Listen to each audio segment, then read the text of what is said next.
I'm Omar. Today we got a delightful venture. We're talking Dan Clowes. Is it Daniel Clowes? I meant to look this up on the things that pronounce things for you. I think he prefers Daniel Clowes. Daniel Clowes. I don't know. I didn't want to get it wrong, but I also don't fucking trust the goddamn internet now. When you look something up, like how do you say this name? It's like, oh, you say it like this. Oh, the debate is Clowes versus Clowes or something. I'll say Clowes. It sounds better. Daniel Clowes. 2 Daniel Clowes books. I think I would probably my favorite book of his, which is Pussey story was hilarious. It's the best. And where's that rank for you? It's in my top 3. Yeah. I think this one is definitely now in the top 3. Ghost World is kind of like, I mean, it's you can't escape favorite. You can't escape it. But I wouldn't say it's my top. It's kind of hard because I vacillate from fucking Wilson's story to this story, and I'm definitely picking up Dre to this. For sure. It's I mean, it's pretty impossible not to love. Yeah, I mean, Affection and Torpedoes? Are you kidding me? I guess it's all in what do you call it? It's all in the complete 8-ball. It is. You know. Oh, I meant to bring that. But it is colored versions. Mm-hmm. There's colored pages of this. So either way, this is sometimes we come into these things, we got high-minded concepts and what are we exploring this genre? We're just enjoying some Daniel Clowes this time around, 2 of his finest, and then we're continuing the slog through the Cerebus. I mean, it's not a slog. It's a. This one was meaty. Yes, there's a lot to get through here. We're at part 4 of 16. How we're breaking down the Dave Sims Cerebus epic. And we're at Church and State 2. That'll be at the end of that. So let's talk some Clowes, brother. Let's get it.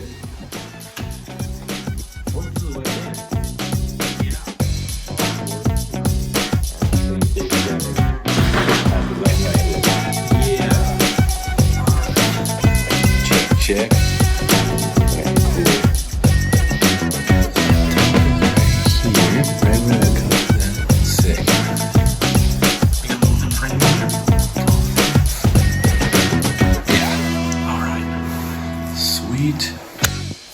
What are we starting with? Gentleman's choice.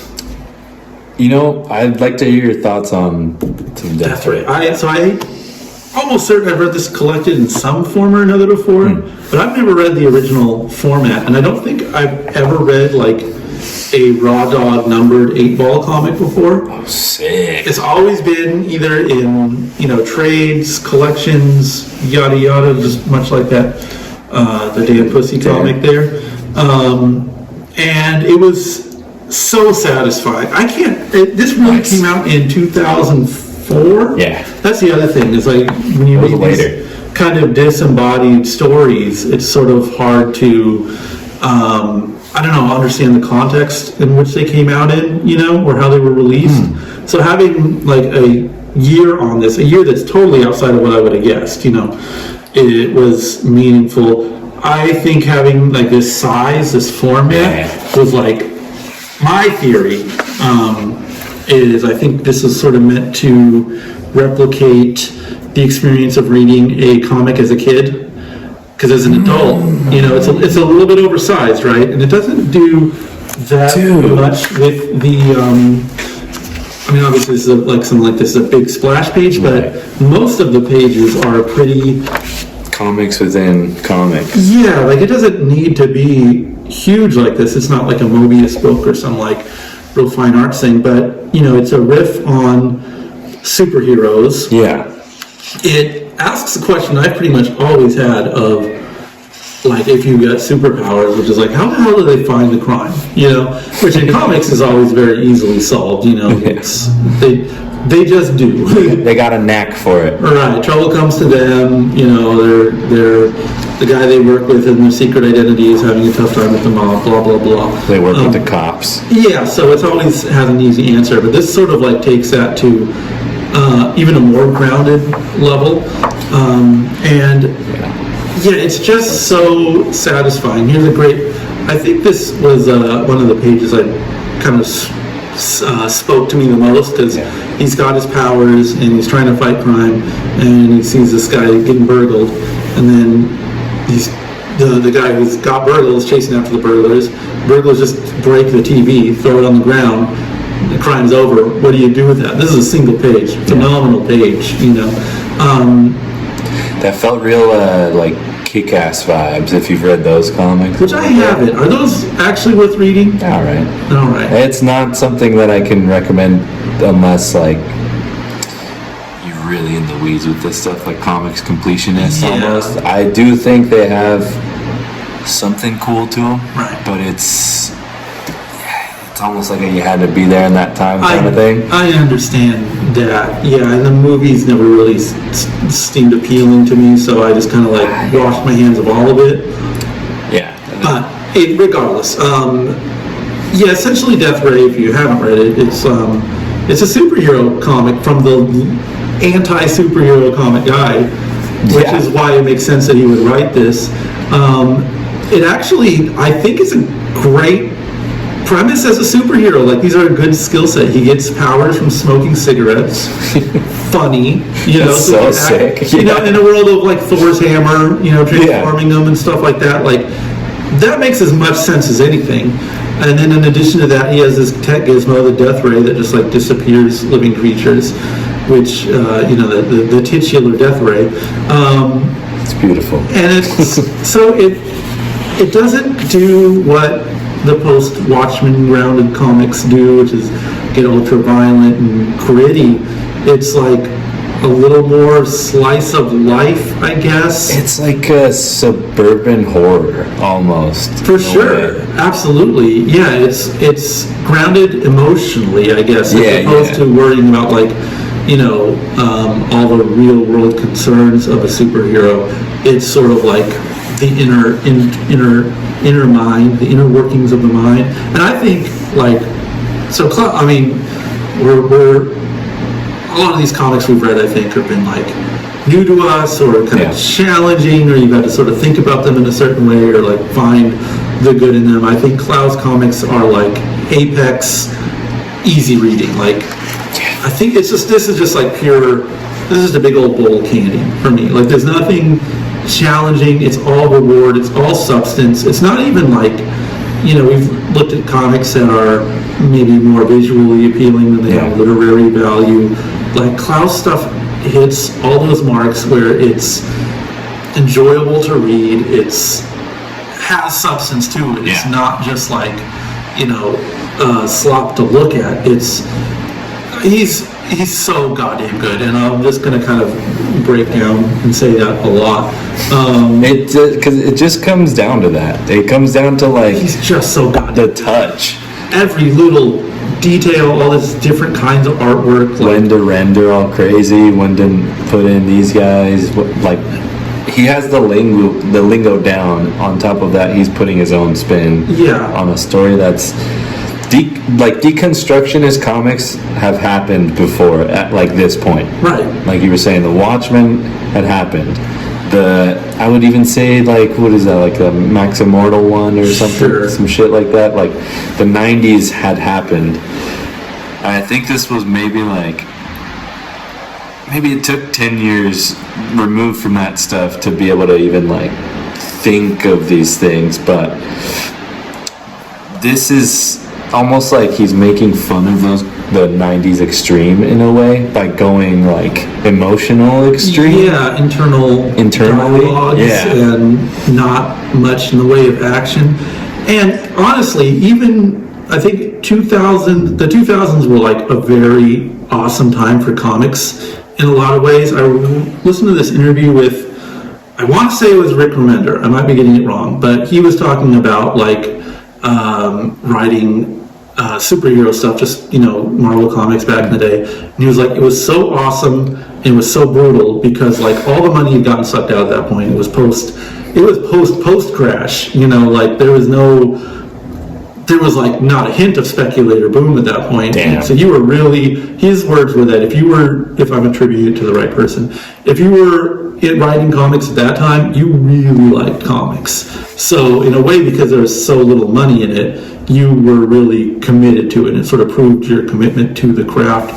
And like, if this had come out in 1994, sorry, but like, Fox Kids would have called for this. Like, Interesting. There would be enough eyeballs on this where this would have been lucrative. It would have been really hard to turn this into a one-off. I think it would take a lot of integrity, to turn this into this. I mean, even something like Alan Moore's 1963 books. There was a fervor for those. Those were, I don't want to say million-selling books, but they were they were up there. They sold a lot. They sold very well. They were very popular. There was demand for more, but Alan Moore's a man of integrity and probably money, honestly. Like, it wasn't there for him to continue. The inspiration wasn't there. Whatever reason, those didn't continue. Yeah. But those were somewhat, I guess, analogous, as close to an analog as you can get in terms of like, hey, these comics were fun. These used to be fun. Let's have a fun,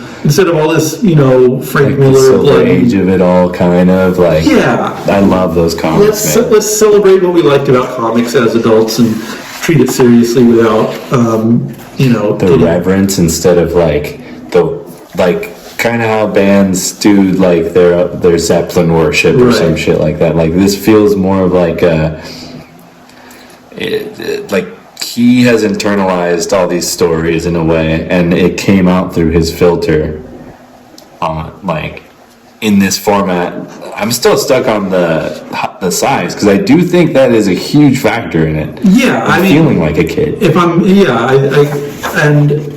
I think, in a sense, if there was like a writing prompt to make a book like this, it would be like, what if the early Marvel comics were written well? Yeah. Because, like, in a way, shitting on Stan Lee is like, very tired. I get it, but like, when you really read Doctor Strange comics, it's not that there's great shit in there. There's phenomenal, culturally relevant, earth-changing shit in there. But when you see a guy punching, when you see a guy punching a guy, and then there's the dialogue box above it says, fucking Spider-Man punched the Rhino really hard, and it was so hard that he punched him, there was an earth-shattering crack in the wind. Then you see the crack, and then you hear Spider-Man say, I'm punching you right now, Rhino, because this is what you deserve. It is peak. I wouldn't call that quality. It's say, don't show. It's just extraneous. And I mean, they were like learning the language of comics at the time still, and like building it in a sense. But I guess I wouldn't say. Weren't there like EC comics? For sure, but fucking read a Tales from the Crypt comic where you have a paragraph of the Stygian crypt of the fog creep down into the valley of word vomit kind of stuff. Yeah. And it's kind of suffered. There's a reason why even when the 70s hit, like the generation that grew up reading those kind of started stripping a lot of that away. Like, I feel like, something like Panther's Rage, the Black Panther comic, McGregor wrote that. That's like absolutely easy to read as like a modern reader. I mean, that's a very heralded storyline and everything, but like word count wise, it's stripped down. It's just better writing is all, because you don't have a fucking Stan Lee just trying to butt fuck himself into every goddamn panel of every fucking story. Like the artist can draw, the writer can write, and there's a good division of labor, and it like creates a more readable experience.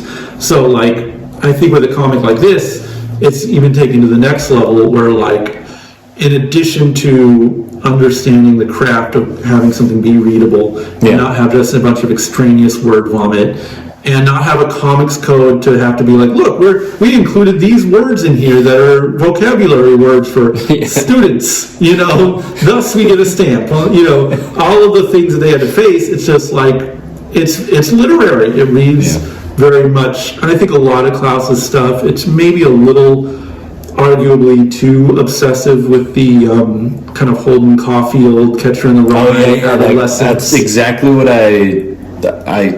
that was a through line in these guys. That's almost all of his goddamn comics. It's one of those people. It's fixated on that. There's certain things that are just always there. They're always holding on to the past a little bit. There's always some cute alt girl in the record store. Like there's fixations on this era. It's this like, I mean, did he? No, he was more like active in late '80s and stuff too. Well, I I was either him or Bag were talking about like being NYC punk guys or like being adjacent to that world, which I think this comic does a great job with the kind of Joe Jackson-esque new wave guy. Like that is the dude with the shades. Yeah, maybe I can find that splash page on here again. But that's like this is a great, like, no one's gonna draw a new wave or punk character like that unless they were kind of in the thick of it, like understanding the brown suede and the dark denim. And this feels like a real person. Like, and that is like a good punk haircut from the early, like a 1980 punk haircut. Whereas anyone now, if you were to draw a punk haircut, it'd be a mohawk or spikes or something like drastic like that. But like, I think that character kind of shows. I don't know, maybe that the author was legitimately in those circles to understand how to convey these kinds of guys. And, you know, of course, as the comic opens, he's got like the sheepdog haircut when you first see the character. You know, he still has that, like, you know, unintentional Ramones kind of shag dog thing, you know. The Louie. Yeah, exactly. So it's like you kind of see that kind of new skinny time new wave guy was like, I don't know, in his primordial state, probably because Clowes saw a lot of guys turn from, you know, general outsider dirtbag 70s dude into... This was his buddy, dude. It feels like this could have been his homie that he grew up with. Because it's true that this evolves into the guy we just saw. His characters, and it's a through line through all of his work, his characters are so realized. Even when he is fixated on these certain tropes, like, his characters are so real. Even when they're caricatures. This is a fucking caricature here, like you're asking his opinion. I don't know why this is so fucking funny to me. Dude. Well, I know why it's so fucking funny to me. It's because I grew up in Escondido and still teenage boy, so I like seeing naughty words. But, you know, everyone's talking about their opinion about this guy in complete sentences. And it comes to this guy. That's hilarious, and that's perfect, and that's like, this is a character. That's a dude, That's a well fleshed out character, and it's a good writing that gets you to that point, you know, and...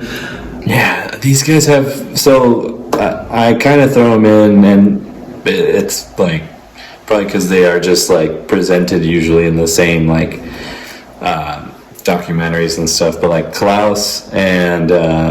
Charles Burns and I mean the Los Bros, of course, like that was a minimum for them to have like these extremely fleshed out characters. Like that's what sets these guys apart, that I think that their character work and their character, like the characters driving the story is huge, but they also have these kind of these unspoken stories happening in front of you, like these kind of things that they don't have, like it's the antithesis of the Marvel method. They're showing you, not telling you, and you kind of you get that value from reading it more and more and noticing who these characters are, in a sense. Like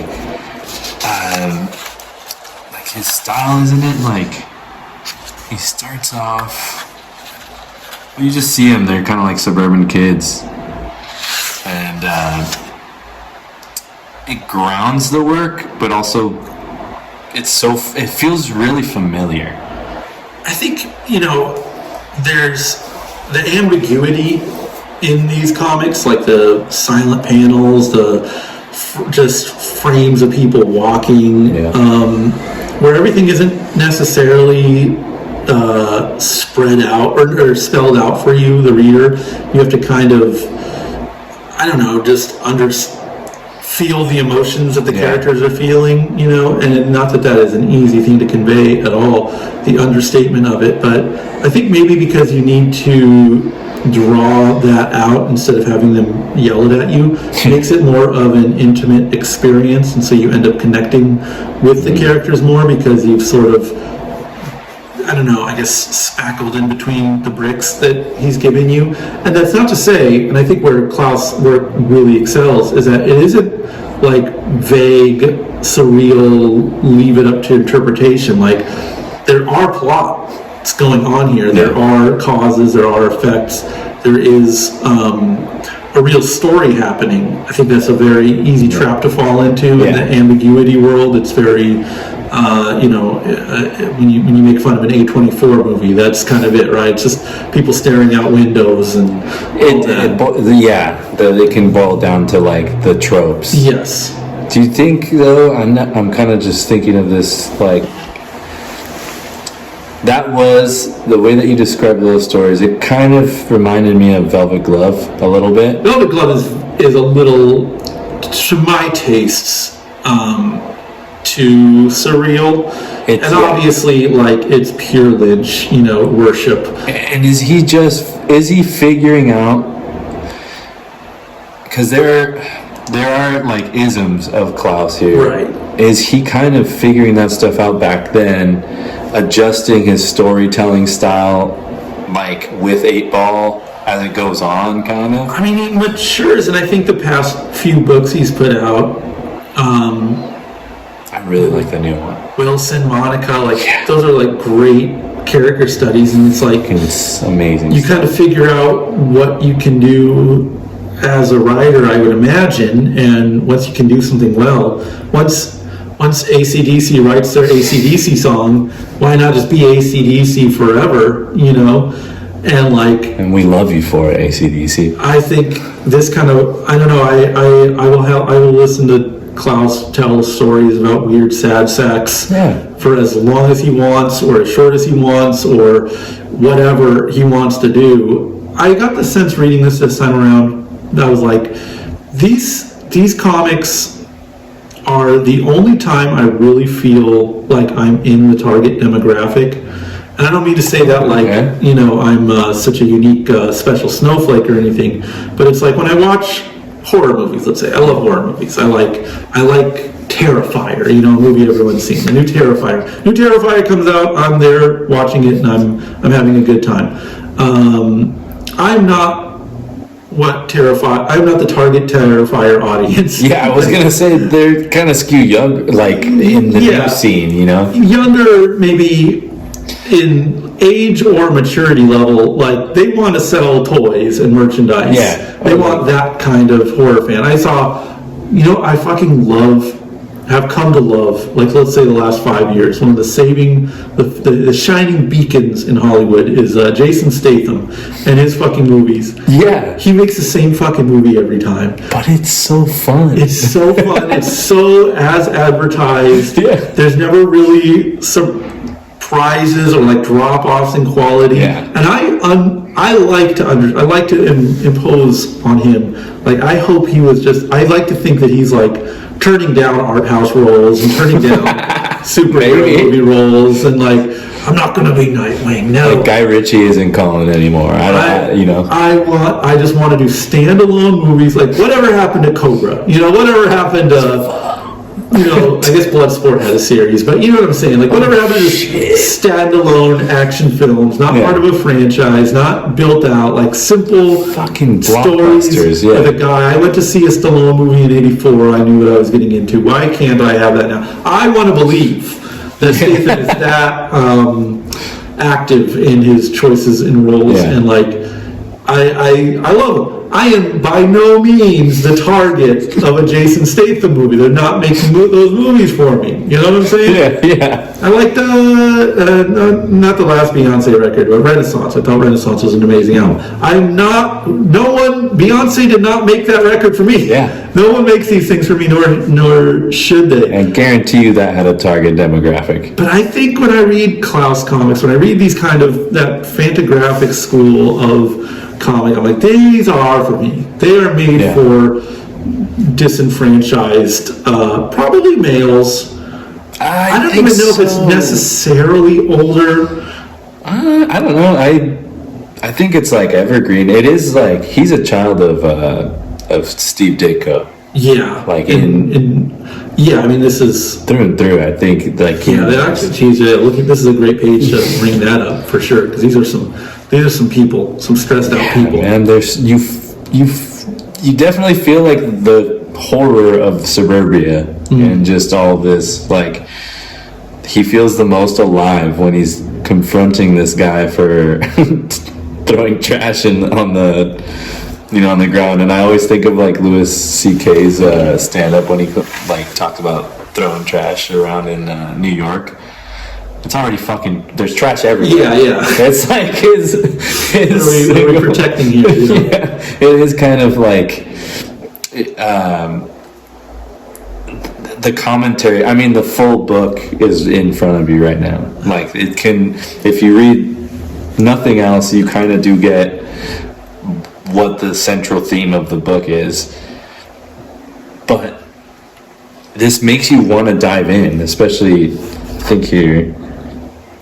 Well, yeah, because I would highly recommend actually reading the whole comic and then going back and reading at least these first few pages, because at this point it's just a very standard issue, despondent middle-aged man. He hassles this guy over throwing out the trash, and the guy's like, well, what are you going to do about it? And he kind of it shifts into black and white, right, which is a sign of like internal monologue. He's like, well, that's just a question, isn't it? And then as the comic goes on, you realize this guy has the power to, sure, you know what? I'm going to say this word. It's probably the only time you're going to hear me say this word. Unalive people. It's probably the only time this word is appropriate.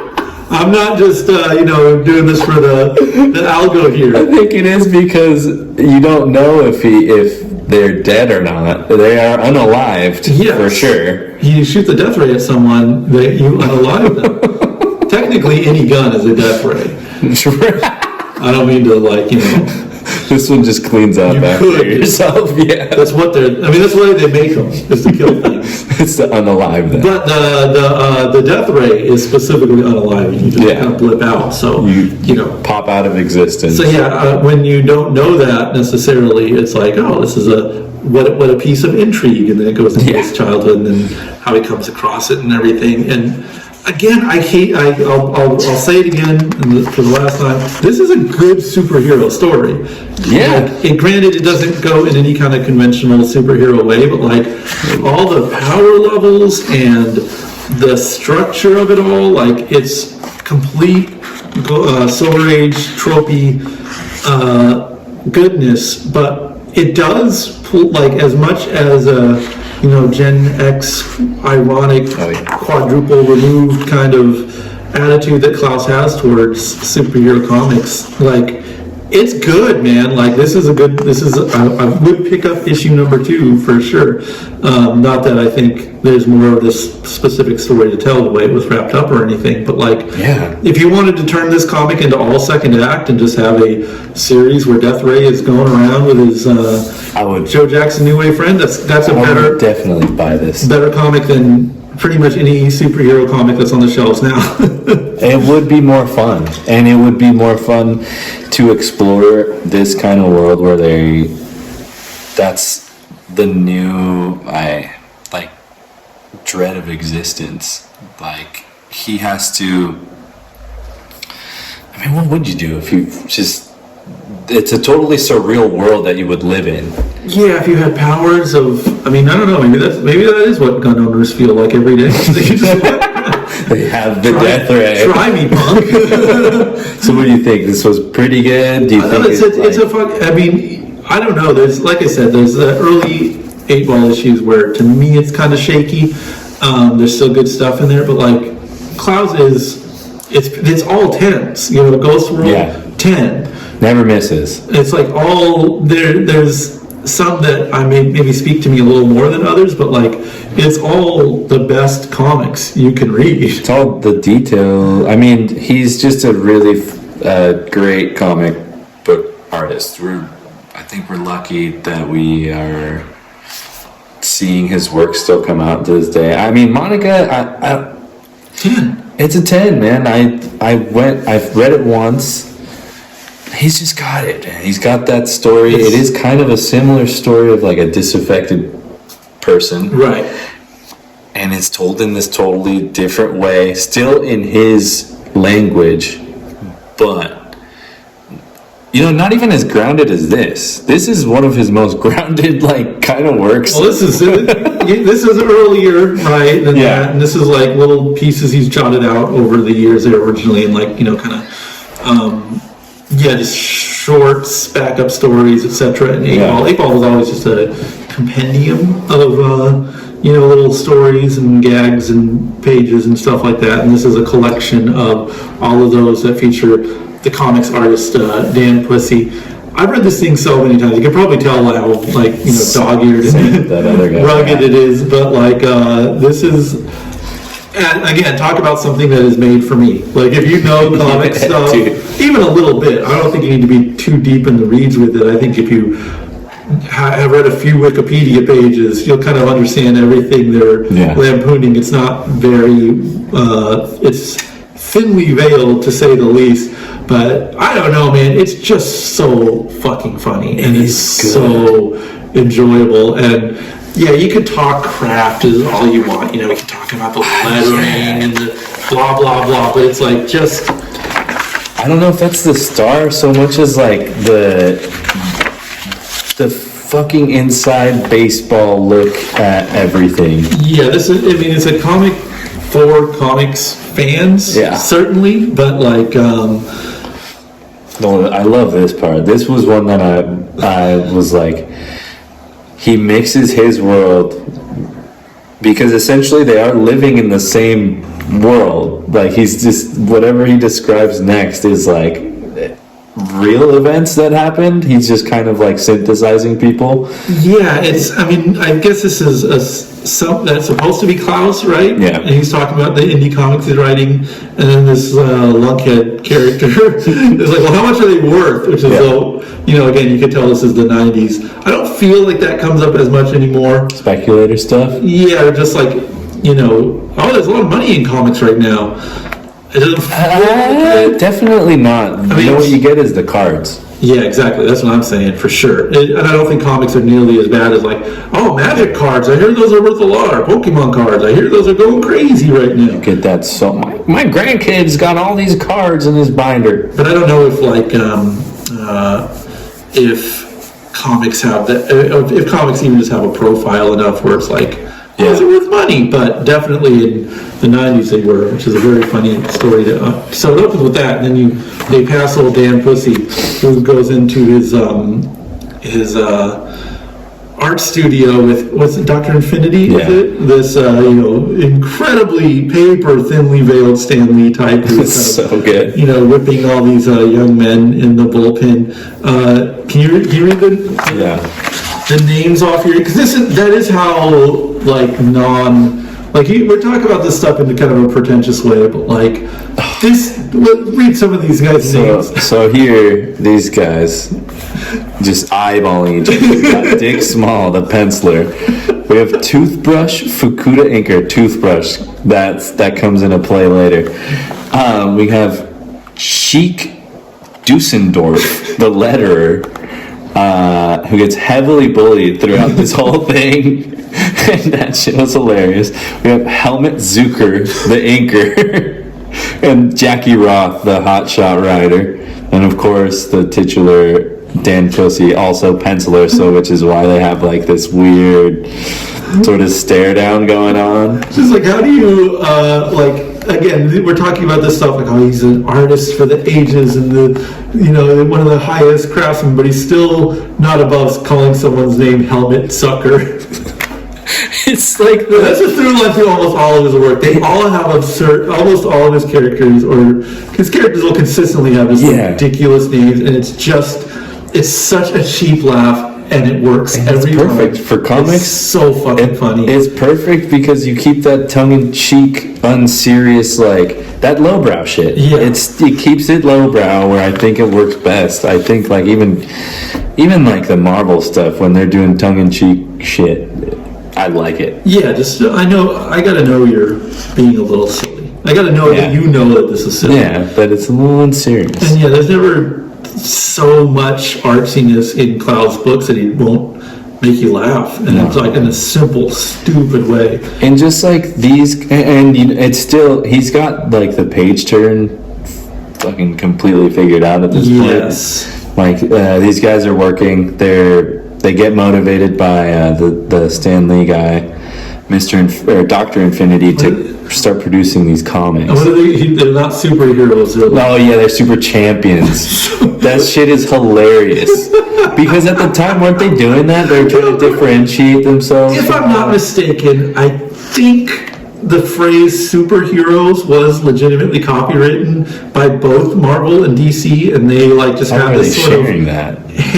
That was it. They were like, we'll share the name superheroes, but if any other fuckers come along and try to call their guys superheroes, they're fucked. And I think maybe that, you know how complicated all that ownership stuff is. Thank you. Yeah, with the Captain Marvels of it all, you know, like I think they were, you know, able to use that prestigious advantage of calling their superheroes. Yeah. For as long as they legally could. That was like the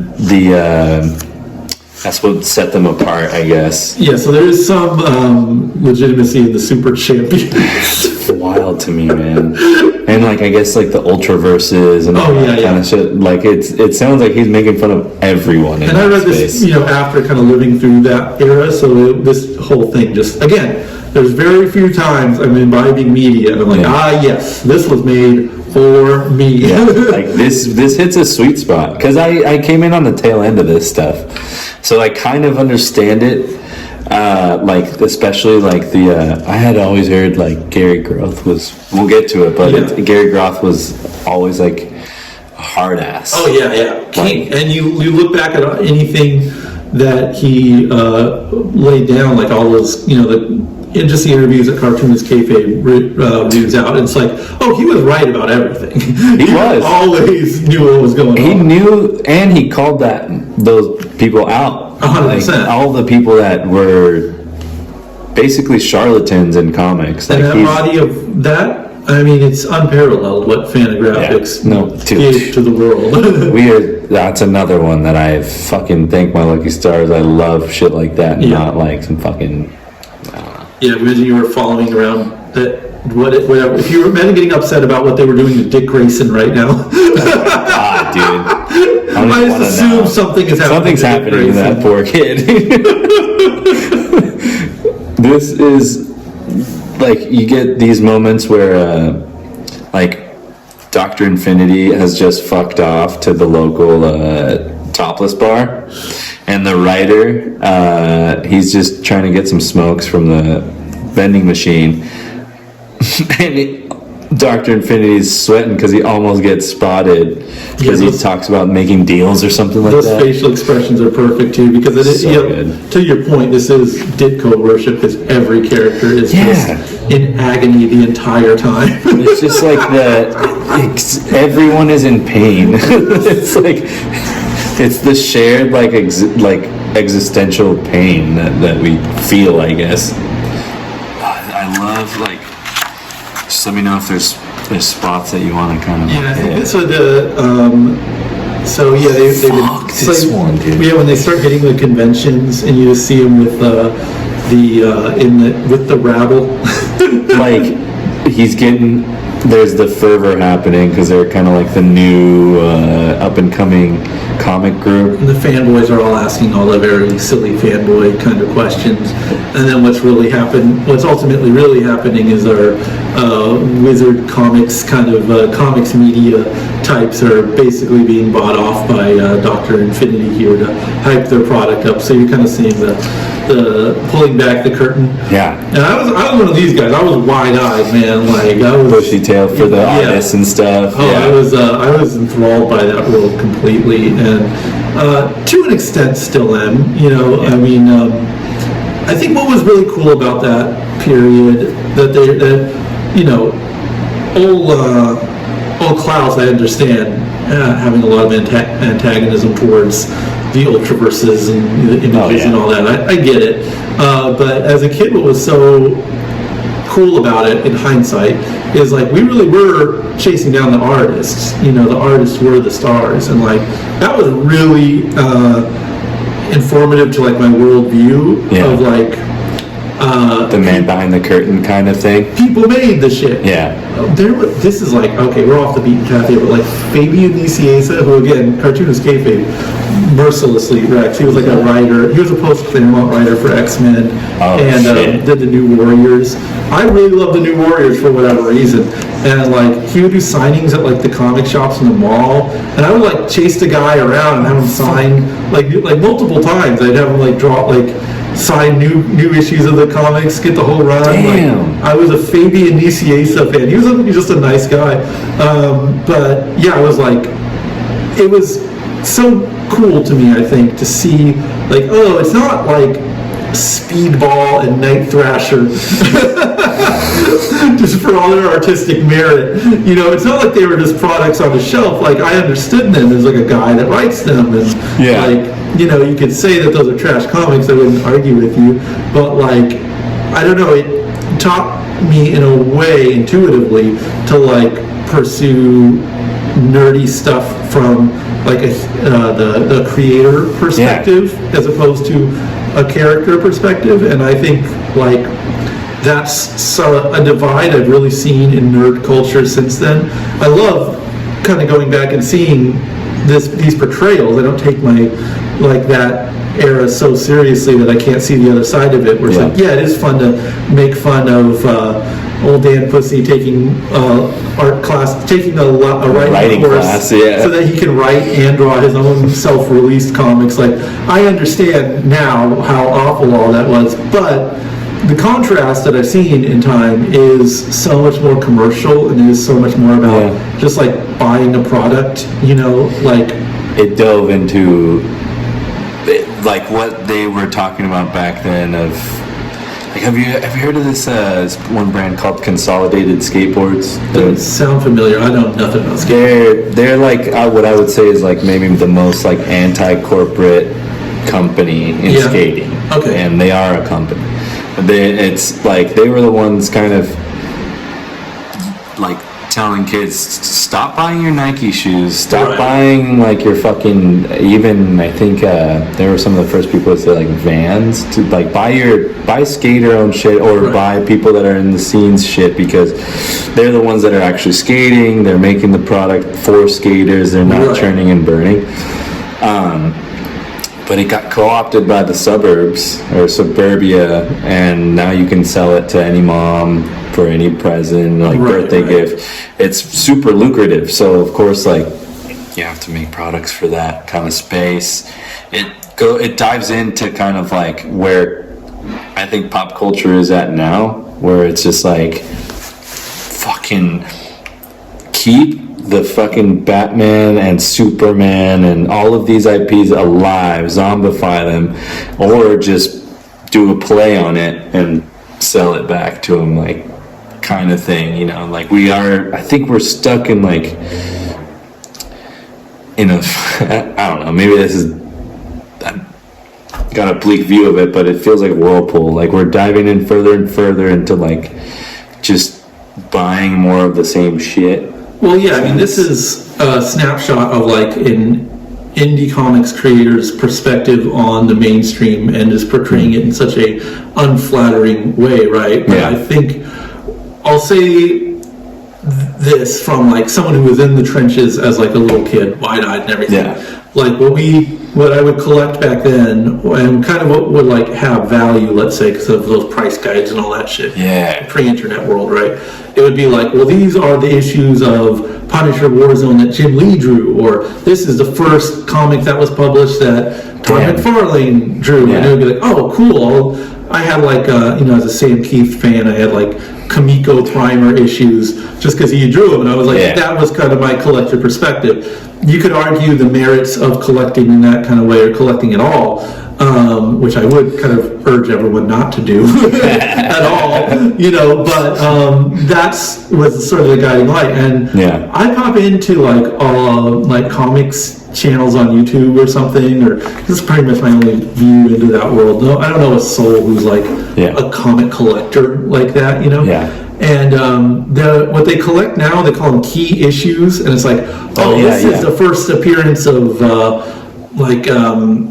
the so and so version of the Hulk, like whatever the was it the Hulkling?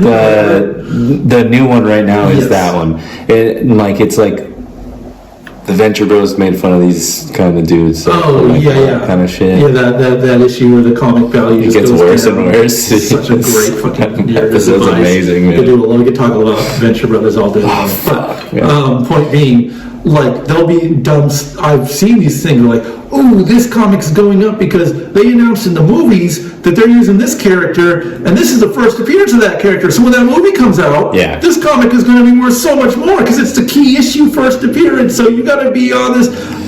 So we're so nary a mention of a writer, an artist, we're back. Human being. It's pure IP, you know, and almost unilaterally in the nerd space, it seems that it is that top-down kind of like feeding trough of like, we're going to give you slop and you're going to gobble it up and you're probably going to dislike it, you know? That's the big the impetus of it is just like, you like it because it is this IP. Right. It is like, it is a fucking it is a Swamp Thing, because I think they're redoing another Swamp Thing story. Like, they just know it's gonna hit. I watched like the first hour of this new Hellboy thing that's on some fucking streaming network. Fucking garbage. And again, it's like, why the fuck are they making a Hellboy? Who gives a fuck about Hellboy? We give a fuck about the Guillermo del Toro Hellboy. Those were fucking masterpieces. They came out timely too, because I think that was like Hellboy in Hell was coming out. Right. And that was huge. I was reading Hellboys back then, and it felt more like it was on time. Yes. And this other Hellboy shit feels like they're just trying to make it a thing. And it can be, but go to like the new shit that Mignola's working on. Right, or fucking just move on. The Hellboy is barely a fucking story. It's barely a character. It's just an episodic thing. Yeah. You cannot tell me that those stories aren't just thinly veiled excuses for Mignola to just draw awesome shit. Awesome fucking shit.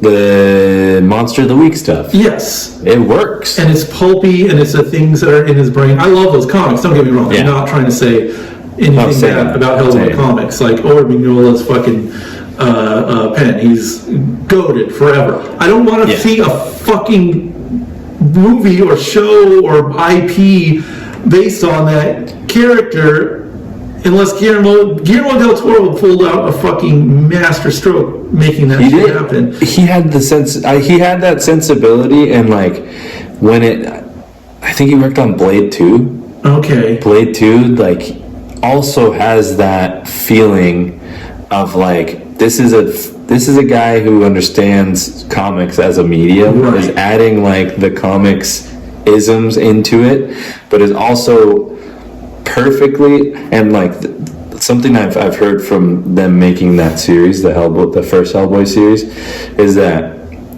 he worked very closely with Mike Mignola, but he knew when to tell him no. He knew when to say, no, this isn't like, you can't just write. It doesn't. They don't translate as easy as people think they do. Like, these aren't. Yeah, you can't go one for one, panel for panel, and I mean, again, it's the goddamn skill of the person making the movie. Guillermo del Toro, whose great movies are everywhere. If you tell me a Guillermo del Toro is doing a fucking Ultraverse movie, I'm going to be there because he's fucking great. That shit. Yeah. You tell me he's doing anything, I'm going to watch it because he is great. The IP of fucking Hellboy being handled by some person, obviously, who gives a single fuck about it? And that's, unfortunately, I think, and it's not really working anymore, I don't think. I feel like people aren't showing up to see it. No, not at all. I don't know how they track it on the streamers. You know when something moves the needle culturally. You start seeing it everywhere. Yeah, and that shit ain't hitting, and even like a lot of those fucking Marvel movies and shit ain't really hitting like they were. But regardless, we've been trained to get away from following guys. Yeah. Being fanboys of individual writers and creators, and whether their hacks are good or bad or who their market is or whatever, like it's just, again, piggy trough time right now with all the nerd culture. So this has nothing to do with anything. I guess I'm just like kind of being reminded of that period. Like an anti, I guess it's like they're making this world look really bad, and let me tell you, it got so much worse. It got worse. This seems like such a fantastic time, almost looking back, but that's like could be. I don't know if it's just the scope or just like the way he's representing it. It's all shitty for artists. Like no one likes artists is the thing. And commercially driven artists even less. Even less. You're valued. You're on the lower tier, man. This is one of my favorite characters in any Dan Clowes. This is the is it the Gary Gross? That's later. Okay. But Gummel Bummelman is like, I don't know if they're making fun of Juxtapose magazine or like that lowbrow shit. And then this is funny, and I think was like actually very timely for back then. What's that a bite of? It's like Estonian art that people were getting into back in the day. There was like the Klasky Chupa people. Right. They discovered like this Estonian and Yugoslavian art, which I think people should go back and actually, that's some good shit. It is. They bid it for a reason, but it's so funny because a lot of them just base their identity off this like just art that is not pretty at all. It's like shocking. Yeah, and so this literary teacher is trying to shove this stuff down the throat of this guy who just wants to make the next Spawn character. You know? It is so fucking funny because it's like he is smitten. He's smitten that he's getting this attention from this like woman who knows her shit on art, and it drives him to make like maybe try to become this part of like this artist colony thing where they don't get paid. I love. Oh yeah, they just have to suffer. Yeah, you suffer for your art. It was perfect, man.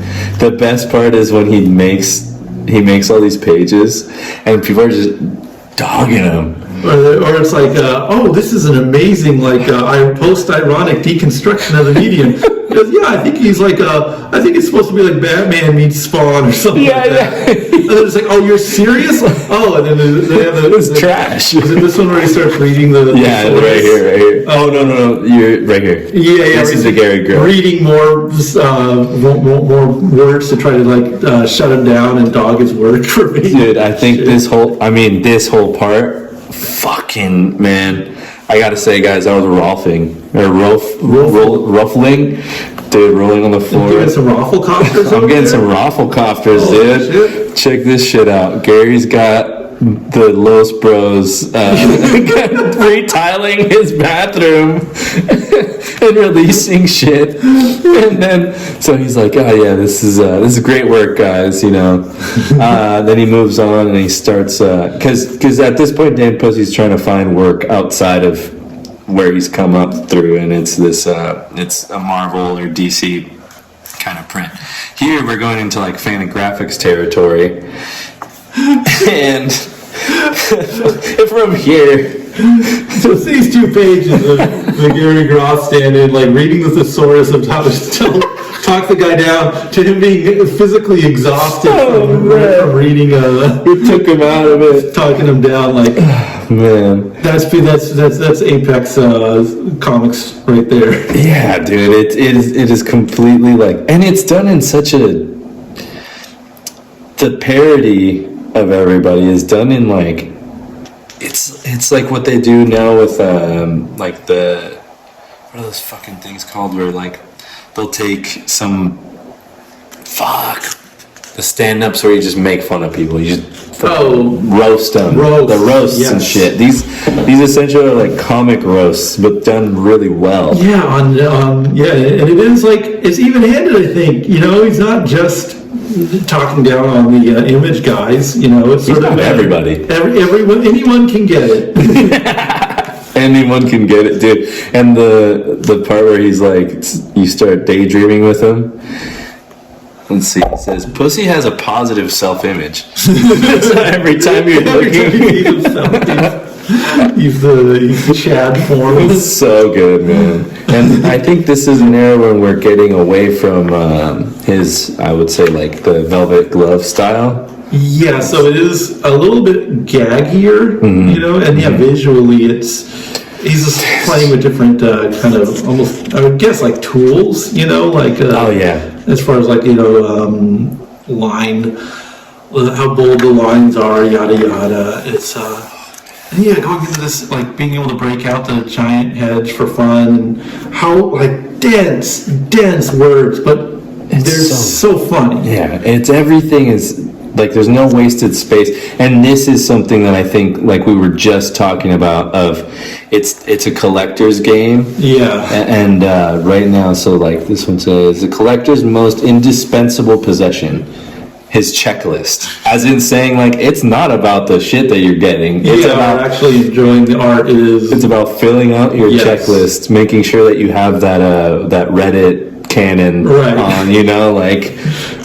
it's silly, man. The collector isms of it. I mean, I'm a millennial, man. I love collecting all the shit and the toys that I used to have and all that kind of stuff. But at a certain point, why are you there? Why are you just getting the the Wednesday Warriors? Yeah, upset. You know, yeah, just keeping up to keep up. We must imagine Sisyphus happy, I guess. Like, and this run right here is like really great. It's a Dr. Infinity story, and again, I think we were talking shit on Stan Lee earlier. Stan Lee haters, get up to the buffet, because this is it. This is sort of the real story of the guy. Yeah.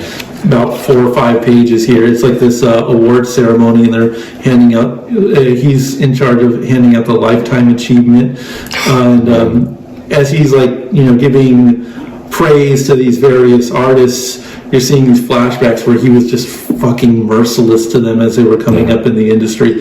This is the best. He's asking for like, is it a page rate or just a credit? I think he's asking for a credit. Oh my god, this is like heartbreaking, but it's again just 2 panels juxtaposed. He's asking for credit for his art, and he just tosses his page at him and quit. Look at this panel. This is a complete fucking story right there.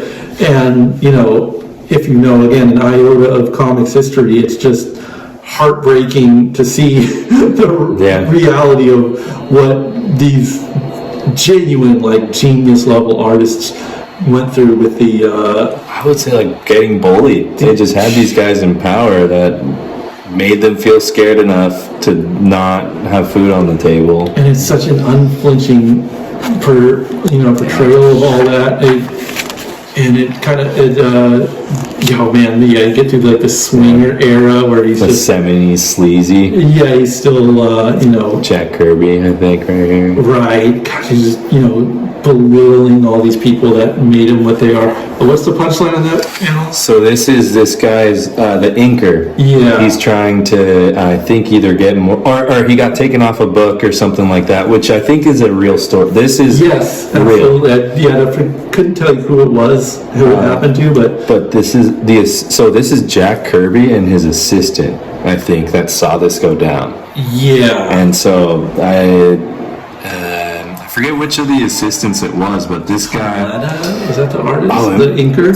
It was one of them. Yeah, anyway. It might have been Coletta. Right. Because that dude worked on a lot of shit, but anyways, this is just the behind-the-scenes sleaziness of these businessmen that were just taking advantage of the artists, and knowing that they were going to make a shitload of money off of other people's hard work. And he has him kiss his feet to stay on the job or get a better And the last panel, just to put the punchline, Inkers, like, that's so vile. It's so shitty, man. That is just shitty, dude. And it's like, I don't know, but when it really happens, and then the schmuck, like, he's there, not noticing, line, essentially. Like, he's the next, exactly. He's the next era. And what I find, I don't know, I really liked it. So they're talking about who to get the award, and they give it to this poor guy who, like, is a letterer, essentially. The slog. Yeah. Dude, no, I think he was just No, wait, you're right. He was the letterer. Yeah, so just the guy who's just grinding these things out. What's he say there? I'm so hippie. I'm so hippie. He's all old, decrepit. He's just been drained of all of his life force, and this world of all these creatives, the guy that they give the award to is the one who just was able to eat the most shit. At the last legs, man. The company man. He would have been the company man. Such a strong joke. And this is it for me. We kind of get into the biography of him as he goes through his successes, right? Yeah, dude. This is the sweet spot for when all of this was a great story, and then this put me in like, I want to see this show, or I want to see this fucking movie. Right. Like have you seen that movie, Beautiful Losers and stuff? Doesn't sound familiar now. It's a graffiti, or like almost like skateboarder graffiti, like that whole Slap magazine kind of era of alternative arts and all that kind of stuff.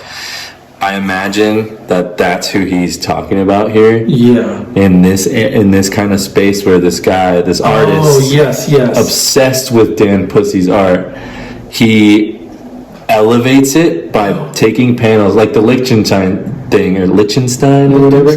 What was it? It was that the Mr. Brainwash movie, The Beautiful Losers? Yes. Dude. Okay, then I have seen that. So that's the one where you're getting Mr. Brainwash was out through the gift shop, exit through the gift shop, but it's in that same kind of thing. Gotcha. It's like the juxtapose artists and like they're coming from a gallery space into comics, or I think vice versa. They're like artists that take comic arts and put them into gallery spaces. Yeah, pop artists for sure. Liechtenstein is like the main guy who did it. His work is amazing, by the way. Like, I don't know. It's huge, right? The canvas work is insane. It's just like, I don't know. I guess I just have like a soft spot for pop art in general. But I see like this. I understand the cynicism towards it, but like, whatever. It's awesome. I don't give a shit. I don't know. I may not know art, but I know what I like. I think it's cool when it's represented and like it's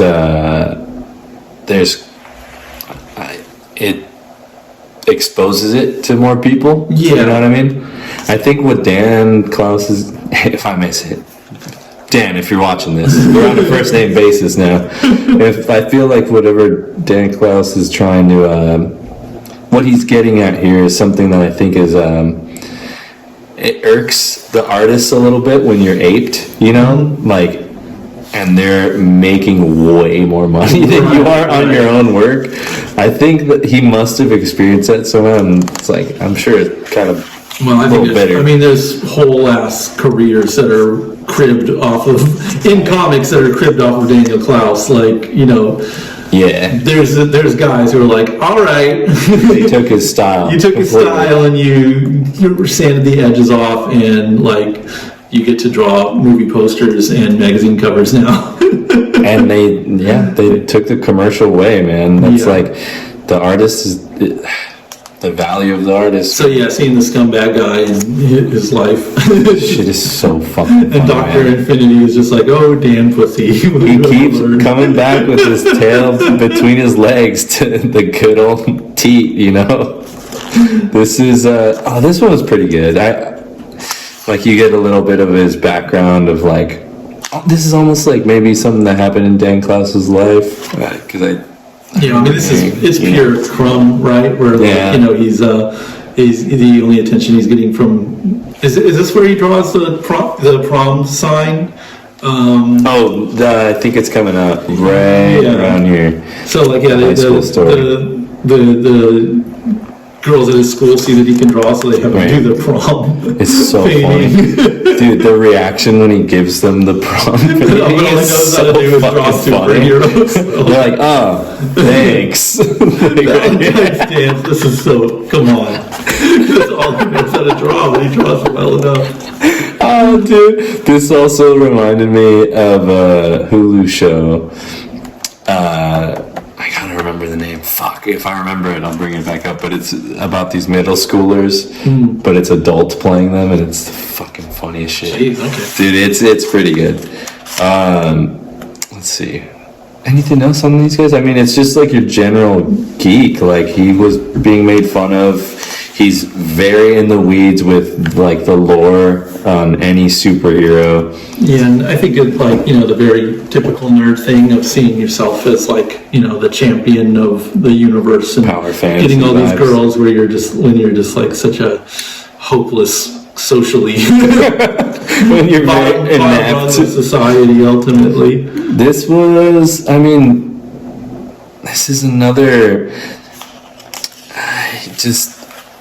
I don't know if exactly he had a vision, but he definitely had something to say about this shit. This guy was fucking Yeah, I hilarious. love to see this. I mean, because this is where you get like fast tracked and you see like the rest of his life, kind of, Yeah, right? yeah. So as you see him kind of climb the ranks and like meet, you know, get the image money essentially. High school you know? crush came back. Yeah, years right. later. You know, which of course inevitably the new blood enters the scene and. The mutilators.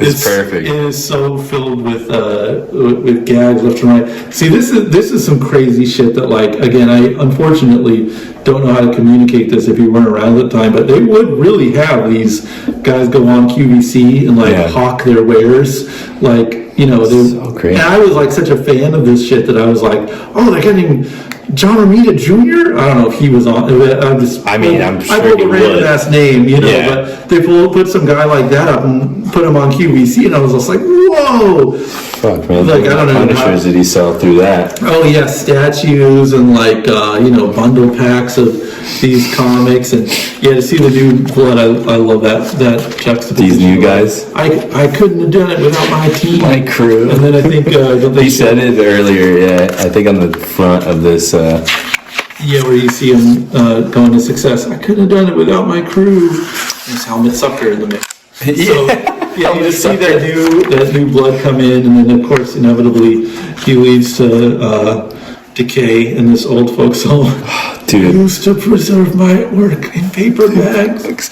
Dude, and his Obituary. his bit, yeah. And these That ladies they just say toss him. like he worked in publishing. Not even comics. Yeah, and I think no they respect. have Dr. Infinity, who you basically read this whole book is being shown as what a gigantic piece of shit, and then, you know, Time ultimately remembers him as like the guy in comics, which no real world parallels to that. I don't know what they could possibly be saying. Stanley Museum and Analog to, and yeah, it's what did they used to? They're ultimately like tossing out his stuff, and they're like, why would he keep these things under his bed? And they're like, oh, I do weird stuff like that too, you know, I have old Kleenexes. what were they called? The Silly Books? And that's how the fucking comic ends. This is so dark. such a bleak It's so ending dark. to a bleak book. This is the scream into the void. Yeah, where you As a see creator. this is where your work ends. You dead in a home. They're throwing your work out. No one can even remember the medium it was called. It's just That's how insignificant your the life Silly is. Books. That's what we need to make next is the Silly Books.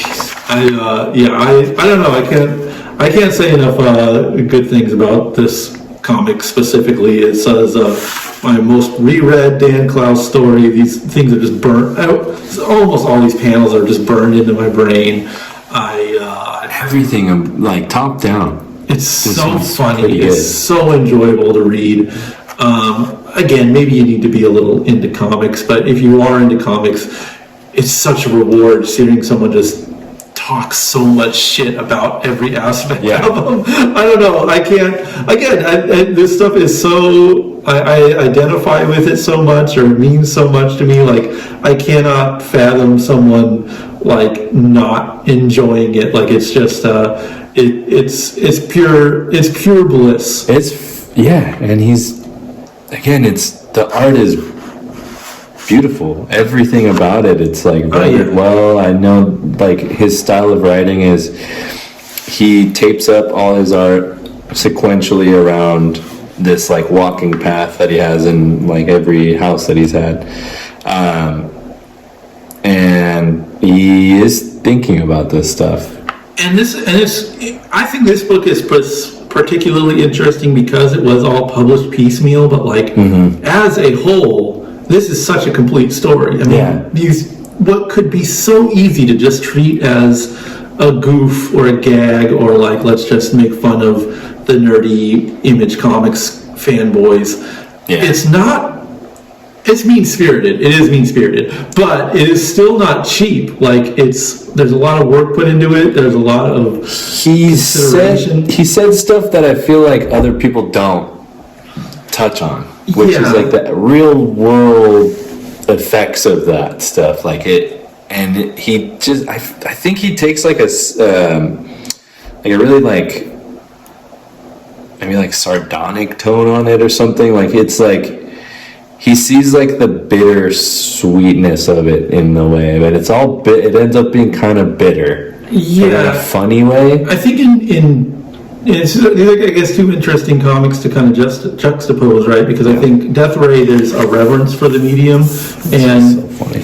This is almost an outright contempt. This is like a hate for it. Yeah, Death Ray is like it's like, all right, here's how I really feel. This was an intimate story. Like, yes, this is that you only write Death Ray if you grew up reading and loving the same comics that he's making fun of this person. Seriously. Loving. So maybe this is him putting on doing some kayfabing, right? Yeah. Like pretending to be above it all. But whereas with Death Ray, he's kind of tipping his hand a little and showing how much reverence he really has for this medium, the superhero stuff. I think specifically. The genre itself. Maybe that's something I didn't illustrate well. Is like, this is coming from like the slacker culture of like, it's cool to have like cynicism. To put that forward. Whereas I think here he's like, this is after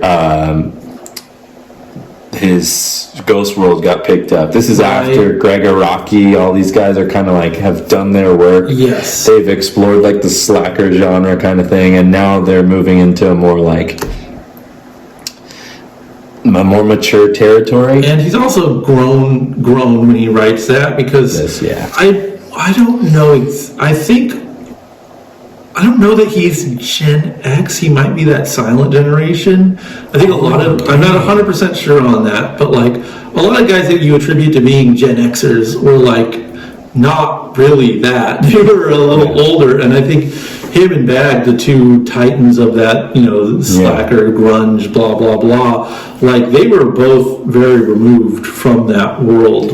And I think if they were removed from it and still writing angsty stories like this 10 years later, when this comes out, it's not even there's not a flannel in sight or ripped up jeans or any of that, even as an afterthought. You don't even need to, like, being so removed at this point in life that you don't even need to make commentary on it. Again, you can just tell an enjoyable story without any kind of jabs at anyone. But I don't know, I guess there's part of me that is always going to identify with that angst a little bit, and so that's why I like the Pussey. The Pussey. I'm always going to come back to the Pussey. Well, I mean, I came from the extreme era of TV and all that kind of stuff, and like, it's not too far removed from this. It's in the same fucking time, and maybe these are timely stories from back in the day, and it puts you back in that culture. Not exactly in like you're not getting your comics history per se, but you're getting like your culture, like what it was like in those moments. And I guess like you are getting like through the Stan Lee kind of Mr. or Dr. Infinity stuff, you do get some of like what actually happened in those rooms, in those comics kind of culture, but it has that angsty kind of endearing quality to it. I mean, it's like you have to think about like The Simpsons when it came out, and how like it was just this raw, transgressive. There was nothing like it before. You know, and now it's impossible to like see especially those early seasons, like season 1, 2, Every even episode was a banger. And it's impossible to look at that stuff and like understand how just revolutionary it was. It's impossible to look at the first season of South Park and as like, oh my God, they turned everything on its ear. Like if you weren't around then, I don't know how well it will age. Likewise, if you read Pussey now, you might say, God, he's a little bit bitter about this, or why is he so antagonistic? But like, if you saw how like wholesale all of that, you know, creator-owned publishing was being pitched, and how just gross those comic conventions were, like, it makes perfect sense to tell this kind of story. And just that era that was so controlled, and it was, you know, I watched The Cosby Show every week. I watched Fresh Prince of Bel-Air every week. That squeaky clean, like, portrayal of the world was, like, I don't know, very central to my understanding of life. And if that's your baseline, and then you read something like this, it's like, oh my God, I didn't know you could do that. I don't think I think because of the craft involved, that there's nothing dated about it. I think because of maybe it covering subject matter that was so old, you know, that it wasn't like, oh, if you won't have any context of what's going on in now. I think it still holds as a story, and I think there's so much thought put into the character that it's like not in any way, shape, or form tied to the 90s, just as I don't think this is tied to the 2000s. These are both timeless pieces of work, but they are absolutely products of their time at the same time. But they do ride that quality though, like it's timeless and timely. Like they do carry like almost like patches. The archetypes that he's making, because I think they are kind of like his own type of character. Like he's like in that vein of, like I keep saying, he's got his own language. I just think he has his own kind of characters. These people are put into situations everyone experiences, but they react so different. Yeah, it's such a shell game with Clowes' work, because there is story, there is comedy, there are characters, and while one is developing and you're invested in one, the other is happening underneath the surface, and it all plays into this fleshed out story that is just so enjoyable. And I don't know that we'll cover any comics that are as purely enjoyable, for my sensibilities at least, as these. And it's just, I agree. Yeah, you can read these over and over again. They you can tell. We have read this. You can tell. Yeah, there's some work put into these. I don't get bored. I read this 3 times. It's an easy read, and it's just, he's a great fucking storyteller. This is why we can't, why I enjoy these things. You know, it's strange is I don't really have like a sentimental connection to Clowes. Really, I don't like have a personal connection in a weird way. It is like pure reverence. I'm as connected to Clowes as I am to like Ernest Hemingway. Like a creator. These are just like amazing works that just exist in the world and just enrich my life into such a pure sense. You know, I love, fucking Punisher comics, but like those they're 1000% connected to like growing up reading them and nostalgia. That was such a being fucking a kid, vibe. all that stuff. Like there's all this baggage and stuff with them, and it's like I'm gonna fully cop to say, it's very silly. I don't want like I'll I'll push every Daniel Clowes book on my girlfriend. I'm not going to make her read fucking The Punisher. I'm not going to may tell anyone to read The Punisher. But yeah, Clowes is an easy sell to people, I think, because they are very human stories, and maybe like that's where they live. It's not, they're not everyman comics, but the man is a great storyteller. Yeah, man, it's hard to think of like more palatable books, again, for my sensibilities. Yeah. Like it is just impressive how rereadable and how just purely enjoyable they are. I think I'm just going to start repeating myself if I go on. But you say these things all the time. It's like, oh yeah, he's one of the best. But like when you're actually reading the comics, it's like, God damn. You have to read them to understand why we're fucking going bananas. And after you read them, you reread them, and they're lifetime companions. Yeah. And that's how you get to be like one of the big. I don't know. To me, it's like, Clowes and Bag and Hernandez brothers for me. That's the Mount. What is that? The fucking it's not stones in their like. Yeah, the Trinity, Yeah. And like that's been etched in stone for a long time. And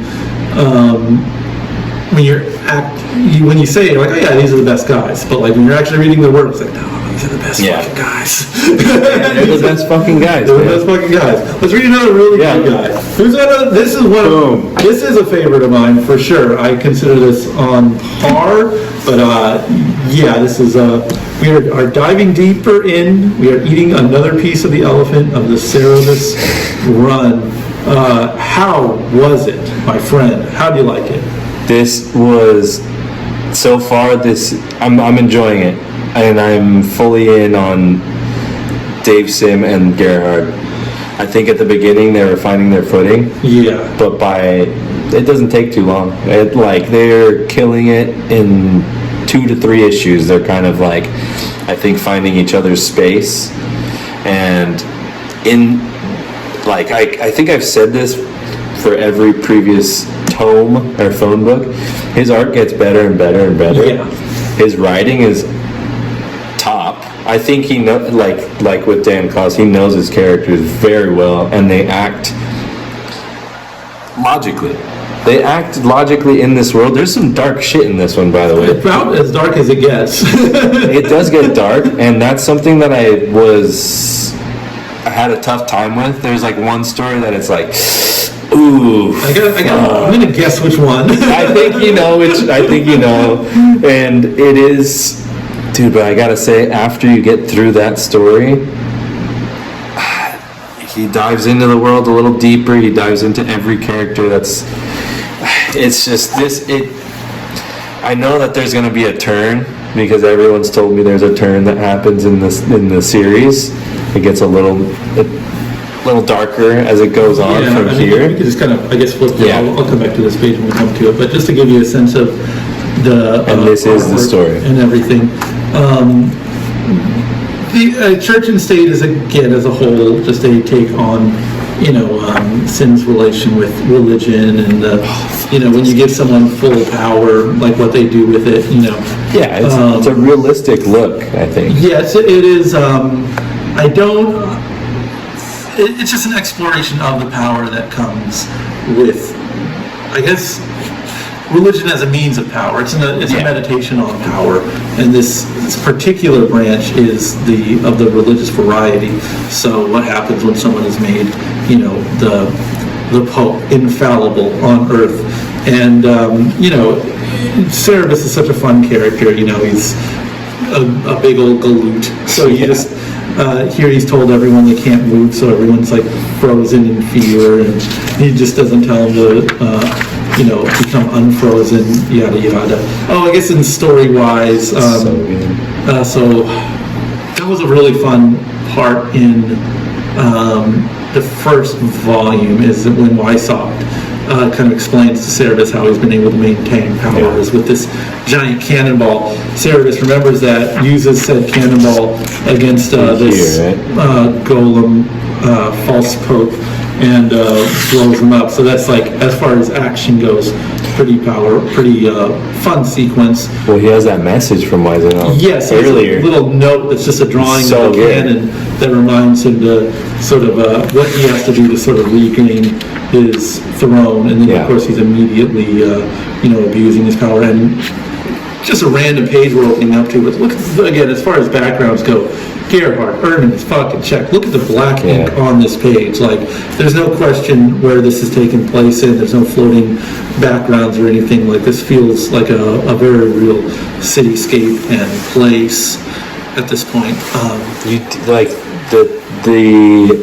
It feels more 3D to me. Is like something that I kept saying while I was reading it. I'm like, Cerebus has felt like a full character this whole time, and by that I mean I think his, like, how we see this character, there's no weird choices that are happening. I think they're logical, and I think he has very real reactions to stuff. And it's sort of how they, have him react to this world he's in, this kind of barbarian type. Who's, I guess maybe like a id. It's how the id reacts in a very super ego world. And like, in this sense, where it's an ego-driven kind of space, he is talking about literally the politics of just normal human interactions in this world. Like, everyone is like, it's that social Darwinism aspect of what you find, I think, in politics and in religions. But like, in the 3D sense, I like how he's still exploring, like, he's still kind of being inventive with his panels. Not kind of, man. This is very, very far out layouts. I mean, I guess not this issue so much. This is all 6 panels, but that's something too, when you can just commit to a single layout per story. That's a device right there. But it's like the expressions in this one. It feels a little. Oh yeah, here we are getting into the Nar.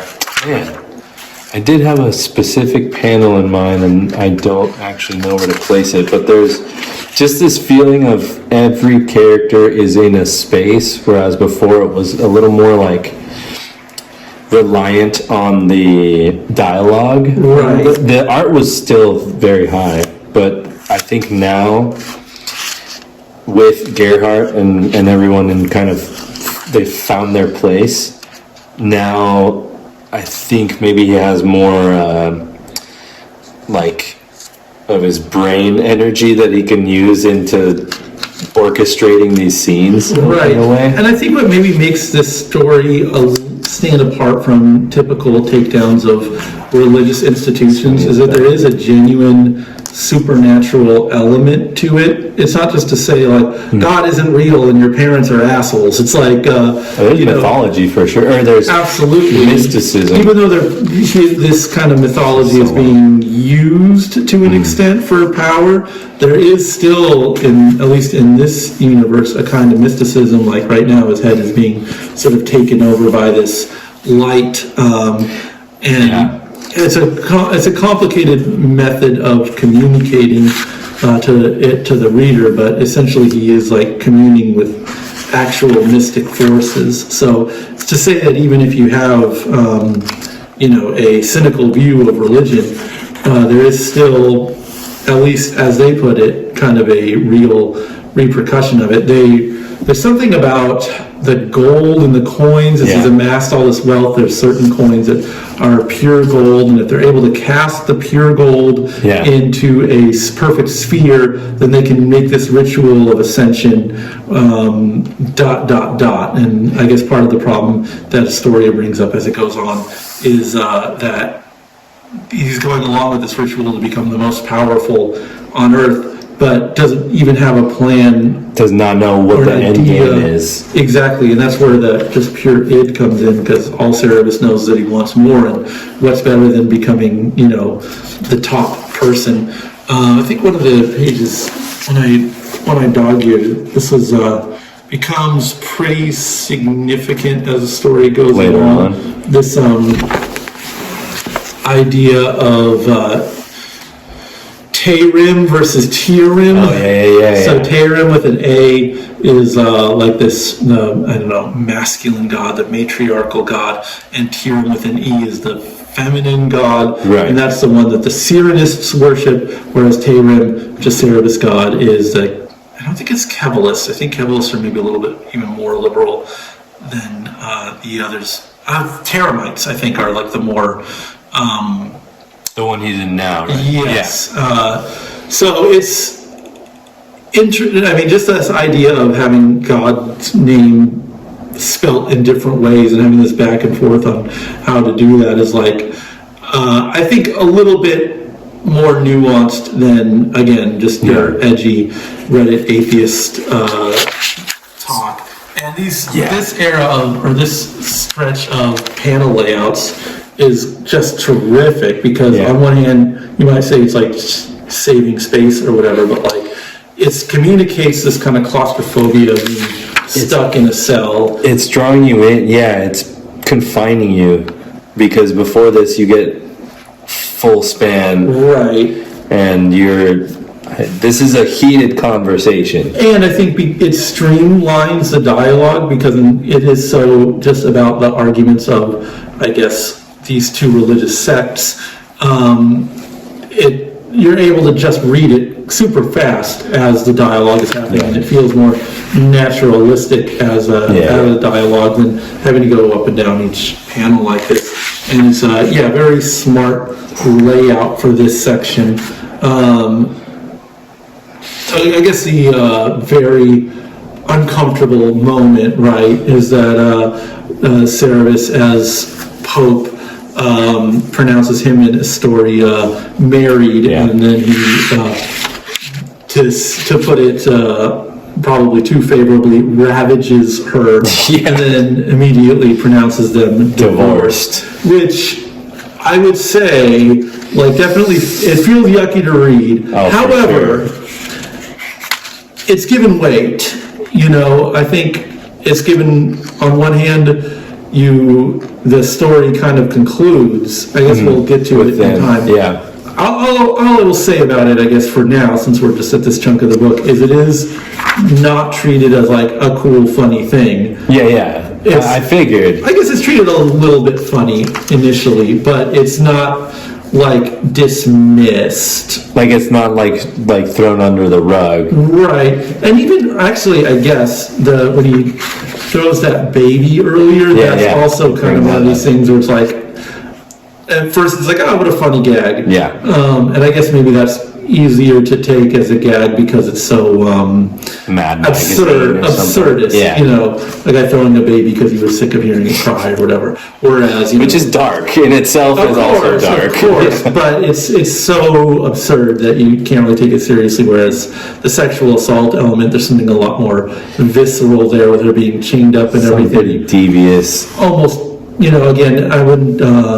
In lesser hands, I would, if I read that in any other comic, I'd be okay, this is this guy's kink. This guy's into. Absolutely. And it's not 0% that when you're reading it in this comic, but eventually, I think it treats it with the severity it demands. So, I can see it. If you are someone who has a 0% tolerance for anything in the making light of sexual assault, I don't blame you. That's a very reasonable approach to have. But this is going to be a repellent story for you, probably. And also I think he's also playing on the time that I'm sure this kind of stuff happened. And the sense of, what is that fucking George R. Martin, the show Game of Thrones. Yeah. In a way, this evoked that kind of vibe. It's it was dark. It is, and I think go to the merit of the writer. Astoria is not she's like tough in a sense. Yeah. So it's not treated like I don't know, I guess it feels more real than like, thugs violating someone in an alley or something for titillation. There is history with the characters, and there's, I don't know, flushes out the interplay of sorts. And again, it's like kind of commentary on power and religion and the dehumanization that comes from it. Yeah, what you think you're entitled to when you're in these positions. Not a fun stretch to read by any means. It was where I haven't had this reaction before, but it was one of those like, fuck, like this is tough. But you do get to these spaces where like people are, they like in politics, like they're playing the short game, the long game, and anything in between. Like they're going, trying to find because this guy, like he wants it bad. He wants to be the next pope. He wants to be like the one in charge, have the power. Right, and I think the way they set this up, just to give you an idea of like how kind of fleshed out this story is that Cerebus as Pope needs to be the one to kill Astoria because, if he kills Astoria is the head of the Kevalists, or a figurehead of the Kevalists, who are a break-off of the Cyrenists. The Cyrenists are the Tarim with an E. The Tarim. The followers, and whereas the Cyrenists are more orthodox, the Kevalists are trying to have a more liberal approach. So Cyrin, the head of that church, wants to be the one to kill Astoria. So if Cerebus kills Astoria, then that welcomes this war, and if he doesn't kill her, then he looks soft on Astoria's blasphemy, and thus he loses his power. So it's kind of, you don't have to necessarily follow each of these beat for beat. I would say it's like it is legible, like you can't understand all of these moving parts. It's not like so dense that you're just like, what the fuck is happening? I don't understand why anyone's doing this. There is cause and effect, and it's laid out in a coherent fashion. And I'll tell you, each of the characters, it doesn't go too far between them kind of telling you why they're like their intentions with everything. And like even with this guy, I think also another added layer was that so she killed the previous pope. This is why she was incarcerated, and she gets the rightful heir. Like she usurps his position or something like that. Yes, and thus this guy can't be the one to kill her because then he's killing a pope, and she has... Oh, there you go. So it gets in the weeds with it. It's very like I'm only bringing this up not necessarily to like talk about the story itself, but rather to give you an example of how built out this world is. For a silly Conan parody to get to the point where there are these very real religious factions and splinter cells within these factions, and like I guess like chains of command. All of this stuff doesn't happen on accident. This is from a creator's mind, and it's fun reading these Clowes books where it's like so personal and character driven, whereas with these comics it's like it's the opposite. It's about the world, really. The characters are kind of I guess figures or kind of metaphors within these worlds, and this chunk of the story kind of really fleshes this out. I had a hard time understanding this chunk at first. So, yes, I did have a question about the flashback thing. So basically, they're saying that these cycles repeat themselves, and that in a previous iteration, this is Cyrin. So this is the OG Cyrin, and this is Suentus Po. Suentus Po was was essentially the Astoria of sorts. They flipped, I guess, the genders, but obviously that's not really pertinent to the story. Because it's more that there is this Orthodox figure and a religious figure and a kind of liberal figure, and the Orthodox figure is forced to put the more literal figure to death, so that, and if, I guess in the past, they burned Cementus Poe, who at this point would have been the stand-in for Astoria. So basically, all of this stuff is hitting Cerebus as this is happening, and he's sort of, I don't know, maybe seeing the futility of it all, Yeah. like why we just keep going in this cycle if all of this stuff has happened before. He like opts out later. Yeah, kind of. Ultimately, he rejects this point to what is the destiny of sorts, which was to burn Astoria just as Sirin burned Cementus Poe originally. He sort of rejects that, and if I'm not mistaken, isn't there, I think, I may have dog-eared the page. Here, and this is when I felt like the story was most potent. Yes, this is where, so right here. Essentially, first of all, take a goddamn moment here to appreciate just the craft of this page, the action, the sweat, the momentum. This is, I mean, Frank Miller, eat your heart out kind of vibes here. For sure. This is like illustration, whip your dick out. Yeah, for real. Kind of stuff like showing Seriously. what you can do. Yeah, this like that action scene, I mean, pacing, paneling, like it's so impactful, in a literal sense of when he breaks through the glass, right, with this perfect, because eventually they bring him this orb that's made out of pure gold, and now he realizes he can ascend and break this cycle, which Astoria was telling him when she was locked up, right? She's like saying, why do you want to ascend? Why do you want to do this shit? And so he's like, seeing that this is repeating, he's like, no, I'm gonna ascend. I'm gonna take the ball and go into the stratosphere, which is where the rest of the book spends time. It gets a little bit goofy because you have the Swamp Thing stand-in, and it gets Alan Moorhead, all that stuff. I don't know that it's Alan Moore. The more I've read the story, you want to believe it's Alan Moore. I want to, yeah. It looks like him and everything, but I think it's his own guy.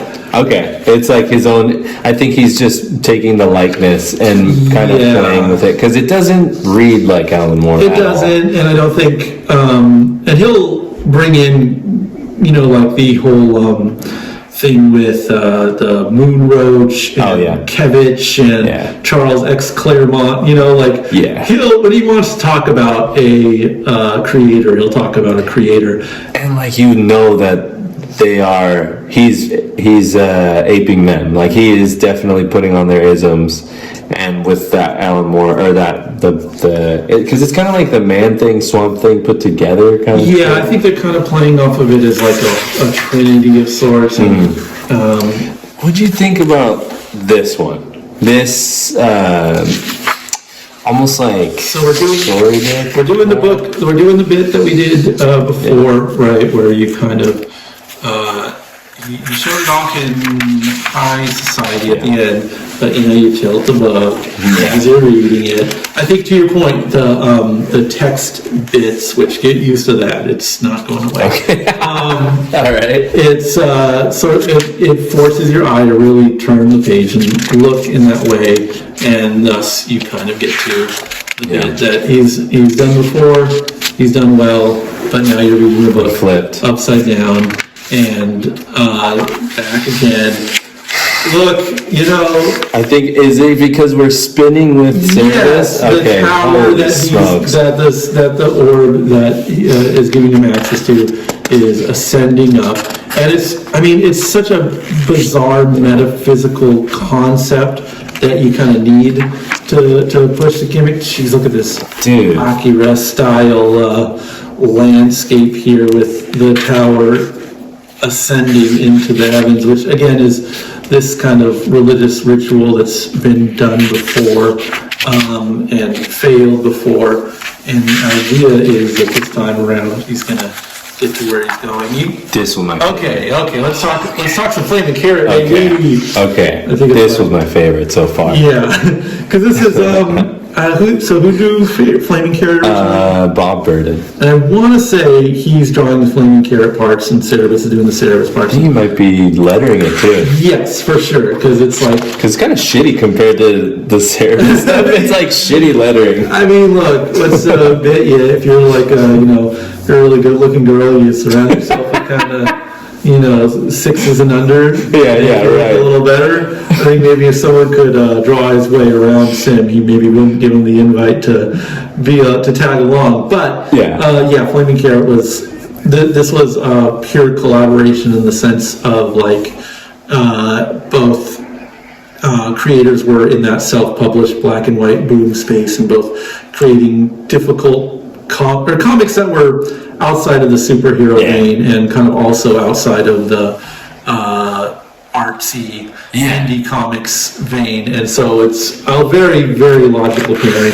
Flaming Carrot here is sort of like the absurdist guide to the moon here, and there's good like physical comedy and just gags, ha-has, etc. This is a sweet spot, and I wanted to say, like, doesn't this feel kind of like a William S. Burroughs and fucking like a Kerouac or something, like the beat poets of their time? They joined in and did like these weird books together. This feels like these guys are in that similar energy right now. Yeah, for sure. And it's like, I think this is a great spread for like their sensibility. Cerebus is like, well, what do I need you for? And so he's like, all right, and he turns the flame off, good. and then he's in darkness, and he's like, fine. And so then he's proven his point. He can turn the flame on again and illuminate things. He only gives in because he needs him. Right. And that's a Cerebus move. My favorite was Sponge Boy. I lost my shit when Sponge Boy came on the scene. That's a deep character right there. Yeah. Dude. These comics, have you read Flaming Carrot stuff?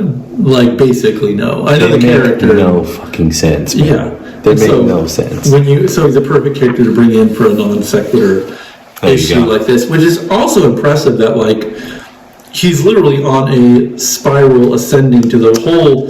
This is like kind of the whole point of this story, right? This is Cerebus achieving the place of Pope and ascending to this, meet God, essentially.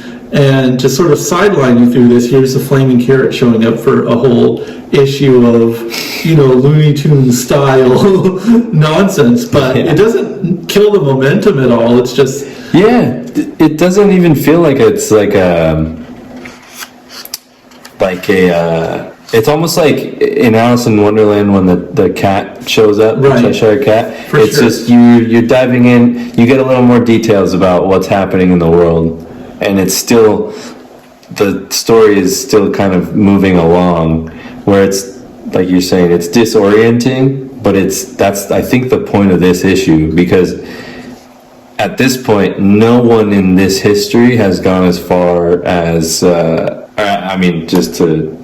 at this point, I think we're meant to believe like this. He is breaking the cycle, right? And he is. Yeah, he is. He is moving into a different dharma, if you would say. Such a complex. This was amazing. Philosophical idea to communicate ascension and meeting God. So it's like, why would you want to write a story? He's putting like this on himself, Yeah, That's what I was thinking the whole time. I'm like, you're setting up some crazy shit right now with this, and he takes it to like. I mean, the Wachowskis were definitely reading this, right? If you say so. I mean, I think if they did, maybe their movies would be better. That's true. You know what?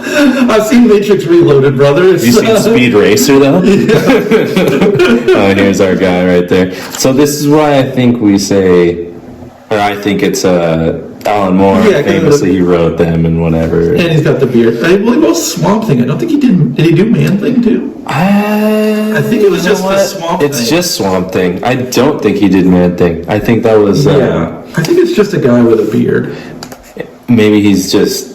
He looks like Alan Moore. Looking like him. Alan Moore doesn't talk like 100%. Him at all. Yeah. He would have made him talk like Alan Moore. Of course, yeah. His fixation with all the dialects and everything. Like the Slade thing. Yeah, it's hilarious. This was a really fun like panel layout kind of thing. Like he's back on the grid, but his grid is this. It's the 6-panel kind of thing. Yeah, I think maybe to show, like, to kind of balance out how complex of a concept he's portraying in this sequence, he has to go like super grounded with the layouts, you know, like why add trickiness to trickiness, which is just a very smart storytelling device. Like keeping the story focused on, because we need like all this stuff. We need this this exchange that happens. Yeah, because when we left these guys off like 3 phone books ago, they were trying to do a kind of ascension of their own, and like now Cerebus is kind of meeting up with him and essentially laps them, you know, because he's just a wizard and Cerebus is the Pope, so you're sort of seeing how higher you can go in this landscape. My interpretation is this is like where he starts heading into the like the hero's journey thing. Right. Start going into the unknown and all that stuff. Now we've reached that other space where he's definitely on his own. He's always on his own, but this is, I think, historically, even he's going further than, what would you say, like his like the previous incarnations. The incarnations, right? That we know of, yeah, because all we know is that the every time they try to do this ascension thing, because a story and the Sirenists would say that it's not supposed to be a man, it's supposed to be a woman doing it. Yeah. Every time a man does it, the tower crumbles. Any Trinity up in here. See, there we go. Need to have them both. So, hence, but yeah, to our understanding though, he's past some Rubicon here where no one else is gone, but the story will kind of pan out the way it does. Man, this stuff is... I eat this kind of shit up, where he's working in the space, and you are, in your head, you're putting them in on the moon. Yeah, because this is like a hollow tube that is running around the rim of... It's so unnecessary. And it's a tower. The tower is ascending. But so crazy, to turn that legible is... Again, just a work of art. And the lettering, to me, I am a sucker for this shit. I love logo types and all that kind of stuff. He's just, I don't know if I hear many people talking about his lettering or anything. I hear them talking mostly about his wild stories and his characters. But I really like this kind of, almost like Clowesian. Now that I'm looking at it, it kind of has like that Daddy-O fucking 50s, 60s vibe. Shoot, who was the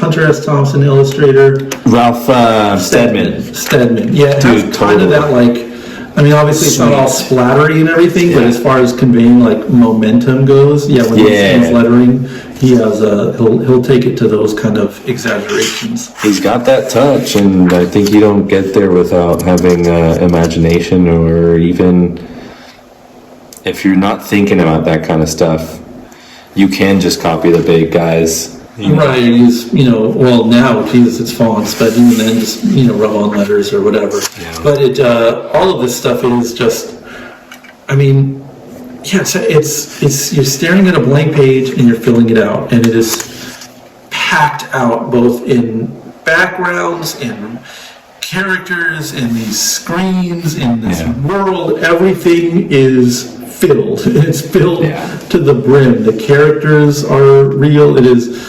transforming the blank page into something that's real, and that's, I don't know, I guess this time around reading it, that's like what I'm taking away largely, is just how very real this story is, as, not only a work of fiction, but like hyper fiction, Yeah, it's kind of, it's like is this proto-graphic novels, or is it like in that vein? I think I don't know that the graphic novel is entirely formed yet. I mean, I would argue that's, Eisner in the 70s, kind of laying out those self-contained stories.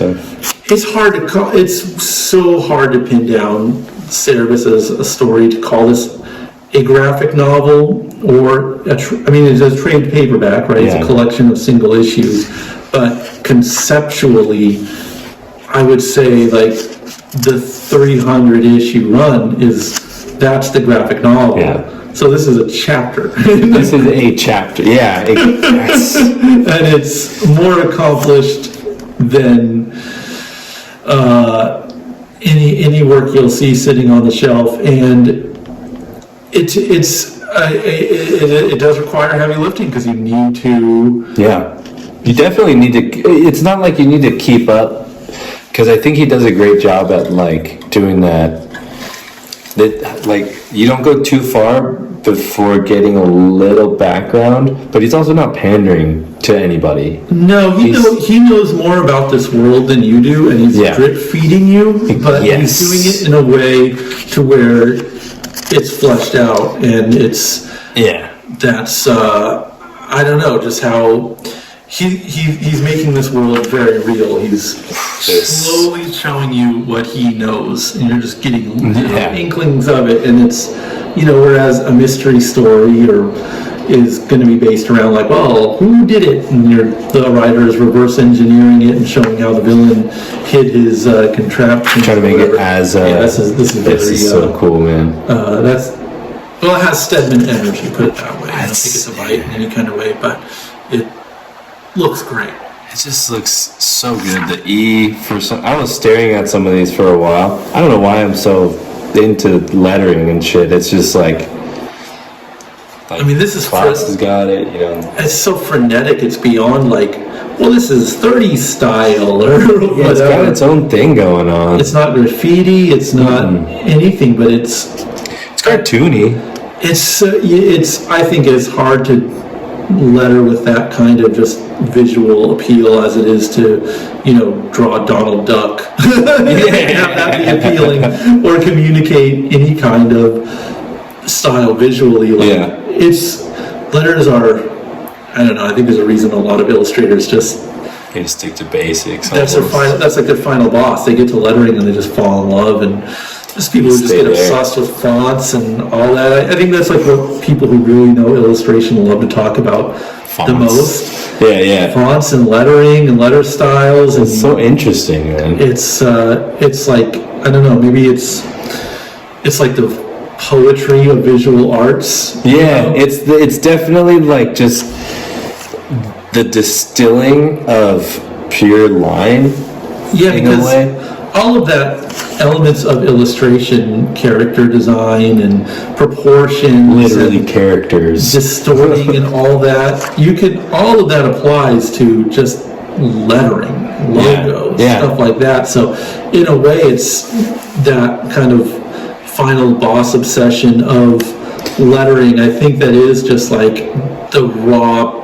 It's almost graphic design in its most raw form and most directly visceral. You know, it's quite literally communicating information in language, but in such a different way than, you know, what writing is. I think I completely understand fixation. It is so good. It's worth taking a pause over. It is really I mean, the detail here, I think he's taking, at least to have crafted it, because I think he maybe has developed his own alphabet at this point, even in this kind of like bold style.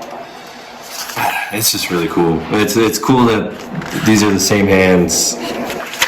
Yeah, you can draw fun cartoony bubble letters and also do some, I don't know if these are obviously photo references, but I don't know that it's proper mixed media. I think Gerhard is redrawing the references. That is fucking intense, man. Nuts. It goes like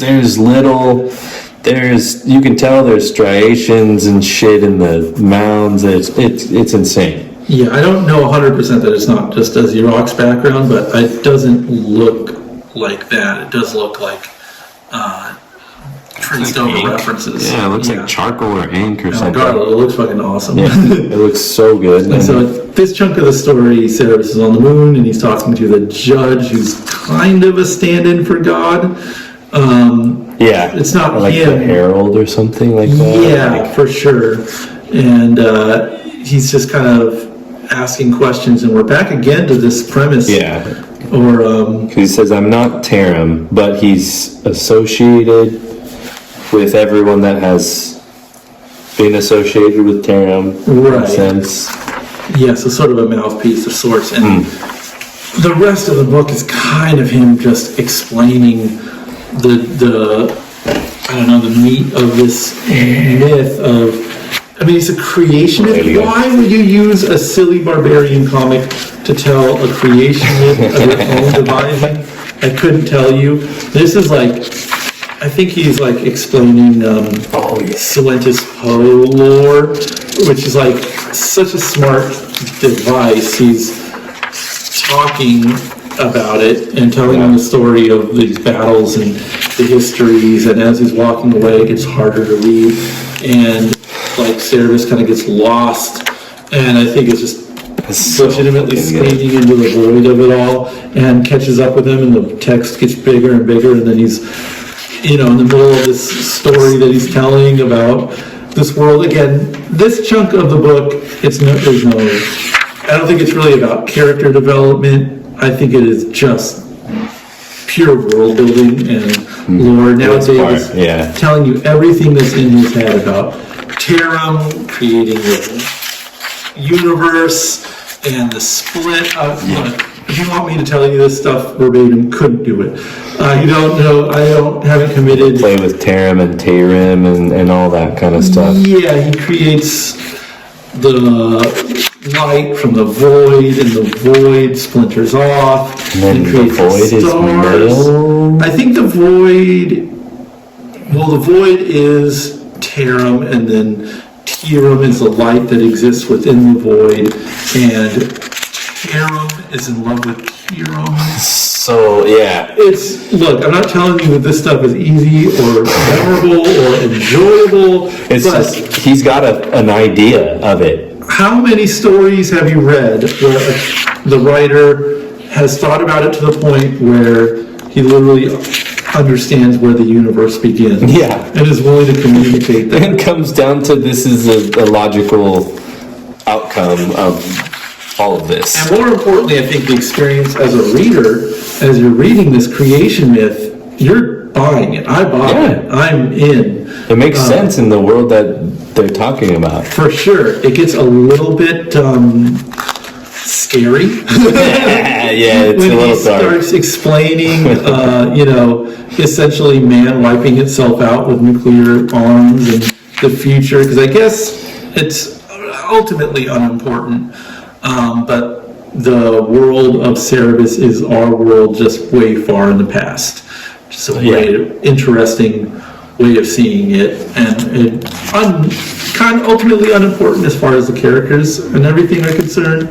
But interesting, I guess, that they would bring that up, and kind of frightening when he starts getting into the modern world of space travel and all that. And it's just like, it's just so intimate, because you're hearing this guy, essentially the voice of God for the intents and purposes of the story at this juncture, and everything he's saying is hitting you, the reader, the same way it's hitting Cerebus.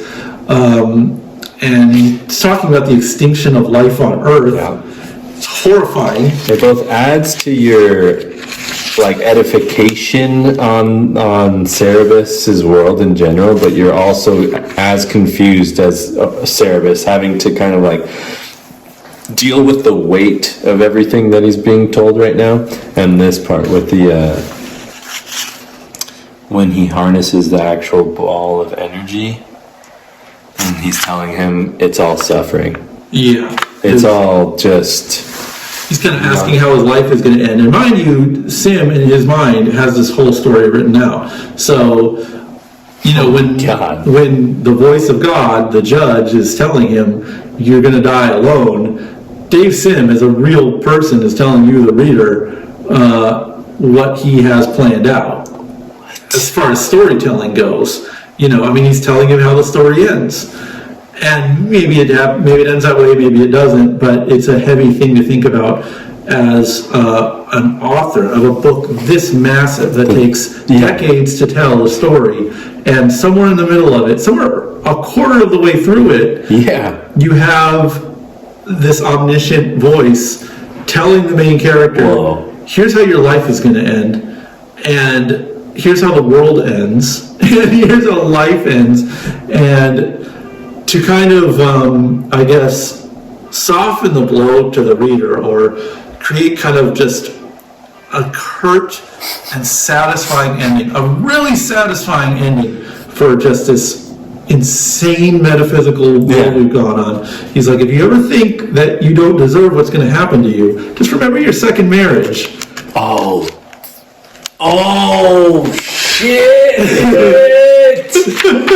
Oh shit! Okay. So wait a minute. Yeah. Okay. I mean, feel free to. So when you were saying that earlier, right? That's. Oh man. And of course, he's talking about the. I missed this. We're going to put it nicely here. We're going to use nice YouTube words and say ravaging of Astoria. He's like, if you ever think you don't deserve to suffer, just remember that. Essentially, you know, that moment in the dungeon there. So is this an altruistic kind of work where he's like, people deserve what they get because there's almost like this karmic thing that happens? Or is he thinking on that side? I don't think it's a moralistic story. I don't think it's a cautionary tale. I don't think it's trying to push you, the reader, in any direction. I genuinely feel that this world existed in Sim's mind, and he just wanted to communicate it. And I don't think it's a Three Little Pigs story where in the end you're supposed to take away morals and all that kind of stuff. lesson. I mean, you could if you wanted to, but like that ends this journey with basically what Astoria said, that the tower would collapse, they wouldn't ascend, and you see that it didn't ascend, it collapsed. And the cannons. He didn't reach God. He reached the, secretary of God, who tells him the bleakest shit possible. And like, now that you say that, it's just, he made his own bed, right? Like, he has literally everything that has happened to him is almost deserved in a way. That's what he's saying. There's a great kind of like balance that's happening. Yeah, I mean, everyone's telling him, you the reader are like, oh, he's a greedy bad person, and then the Astoria is like, you guys this isn't how this fucking works, like this ascension thing doesn't work, and then they try to do it just out of hubris, and it doesn't work. And I don't even know that it's important to take away a lesson from it or a moral from it, or examine the themes, though, the story invites it. I mean, obviously this chunk of the book, it's called Church and State. It's a meditation on religion and power, and there's a deep cynicism towards all those things. Even like a Tolkien story where the world is fleshed out like that, there's still like simple fabulistic morality to it. This isn't that kind of book. I think we'll use this expression a lot. It's just, to me, like CCTV footage. It's just captured this story, and I think it's just so real and so visceral to Sim, and he has the skills to communicate that. He understands the story. It's almost like the story just is, and the skill set is making that story legible to the reader, and that's the sort of high wire act that occurs. But I don't know that there's a grand takeaway, or even like a takeaway per chapter, or that you're supposed to say, Cerebus is a bad guy after all. I just think it's beyond that kind of moralizing, and of course that's why the story has that kind of power to it, is because it's so, you're just, you're just taking away this very real world. You're learning history just for a world that isn't real. Alternative history of like this space, because I think I've said this before, but this gives me Redwall vibes. Okay, It's like this book. It's basically like sword and sorcery with little critters. Right. And I've read about 12 of those books, and there are. You learn about who's on the what council member did what in this kind of space, and like that's why this is also like just. So I've DM'd a few games of D&D, and this is like what you aspire to be able to fucking do. Well, of course, because it's like a spider comes out and you have to fight the spider, but it's like, well, this giant spider started 12,000 years ago when the wizard took them and started transmutating them, and originally they had intellect. But what you're seeing now are the devolved spiders that are... Generations have gone down, and you've thought about these generations, and like you say, he's accessing this story, and if he's giving you these details of like, he knows these things are going to happen in this story. Right. Maybe, because there are some parts in here where I noticed it felt quick. It felt like, okay, now I know where to take this story. Yeah. And I'm going to take it there. And that's where I'm like fully on board, where I think he knows what he's talking about in this sense. And I think maybe like we were saying earlier, the Velvet Glove Cast in Iron feels very detached from a story. It feels like maybe Dan Clowes was making a story up as he was drawing the thing. Yeah, I guess the word that comes to mind is inconsequential. Inconsequential. If I had to go back to my sort of like long-standing issues with surrealist art in general, it's surrealist and for sure has no. It feels surreal. Yeah, it's like, this guy's head is detaching and floating around, and it's like, all right, like, sure, it's a nice visual, and maybe there's a metaphor tucked away in there, but, like, it doesn't have an effect, and it's like something like this comic where it's like this, you see this heinous act, and then in the end, he's like, you're going to suffer, and if you think you shouldn't, just remember this heinous act that you did. Then you see the baby get shucked, and it's like a sight gag, but then like, you threw a fucking baby, dude. Like, I did not expect that to come back at all. Yeah, and it's like, that's the kind, like, I don't know, there's such a, jeez, doesn't that feel powerful? It feels so good. It's, I also, just one note, I loved his foreword on this, was my favorite so far. Let's see, where's it at? I also like what happened with the Wolverroach in this. Yeah, because these are like throwaway gag characters, but they keep getting brought up. How fucking sick is that? He says, "Hey, don't let me stop you." I thought that was badass. Yeah, because this is the second book in this in this run, and if you'll see even the pages, like they start at like page 600 something, because it's just reinforcing that Church and State is meant to be read. Part 2. Yeah. Man, so okay, that was Church and State Volume 2, man. What's next? The Jockus story, yeah? So, what Sim claims in the foreword here is that as he was finishing Church and State Part 2, he had no idea where the story was going. And so he's in kind of free-floating territory here. I think I looked it up, and I want to say by the time this story is finishing, like, Sandman has just begun to be written. So we're still in the 80s, we're like mid to late 80s with this story. Something to keep in mind how, like, I don't know, on an island he gets with this. Largely, this is considered peak Cerebus, like and I am not going to argue that. Like, this is kind of like, I guess, Zeppelin 4, like, sick, yeah. The one that everyone can agree on. It's Steely Dan's Asia.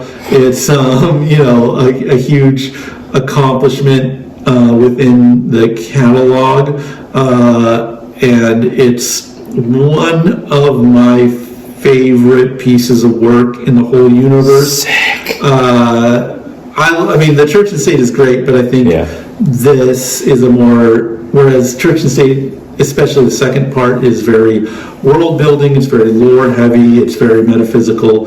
Chakot's story is pure human and character driven, and that's sort of just more to my tastes. However, it's on the backdrop of that whole story. It's just really, really high level literary accomplishment. I can't wait to talk about that. That's going to be next week. I'm stoked on this one. Yes, I'm going to. I prefaced this with you and with everyone. I'm like, look, dude, I know this is a lot of work. I know it's a lot to ask. I know this is going to seem crazy. Like, roll with me, please. Roll with me on this. This is where I'm like, told you, motherfucker. I fucking told you.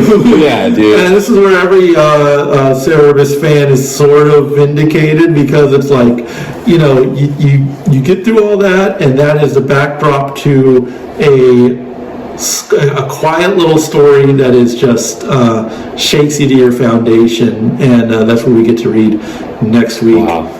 Bro, I'm kind of we've been fucking talking. We've been going for a minute. We've been talking about comics. I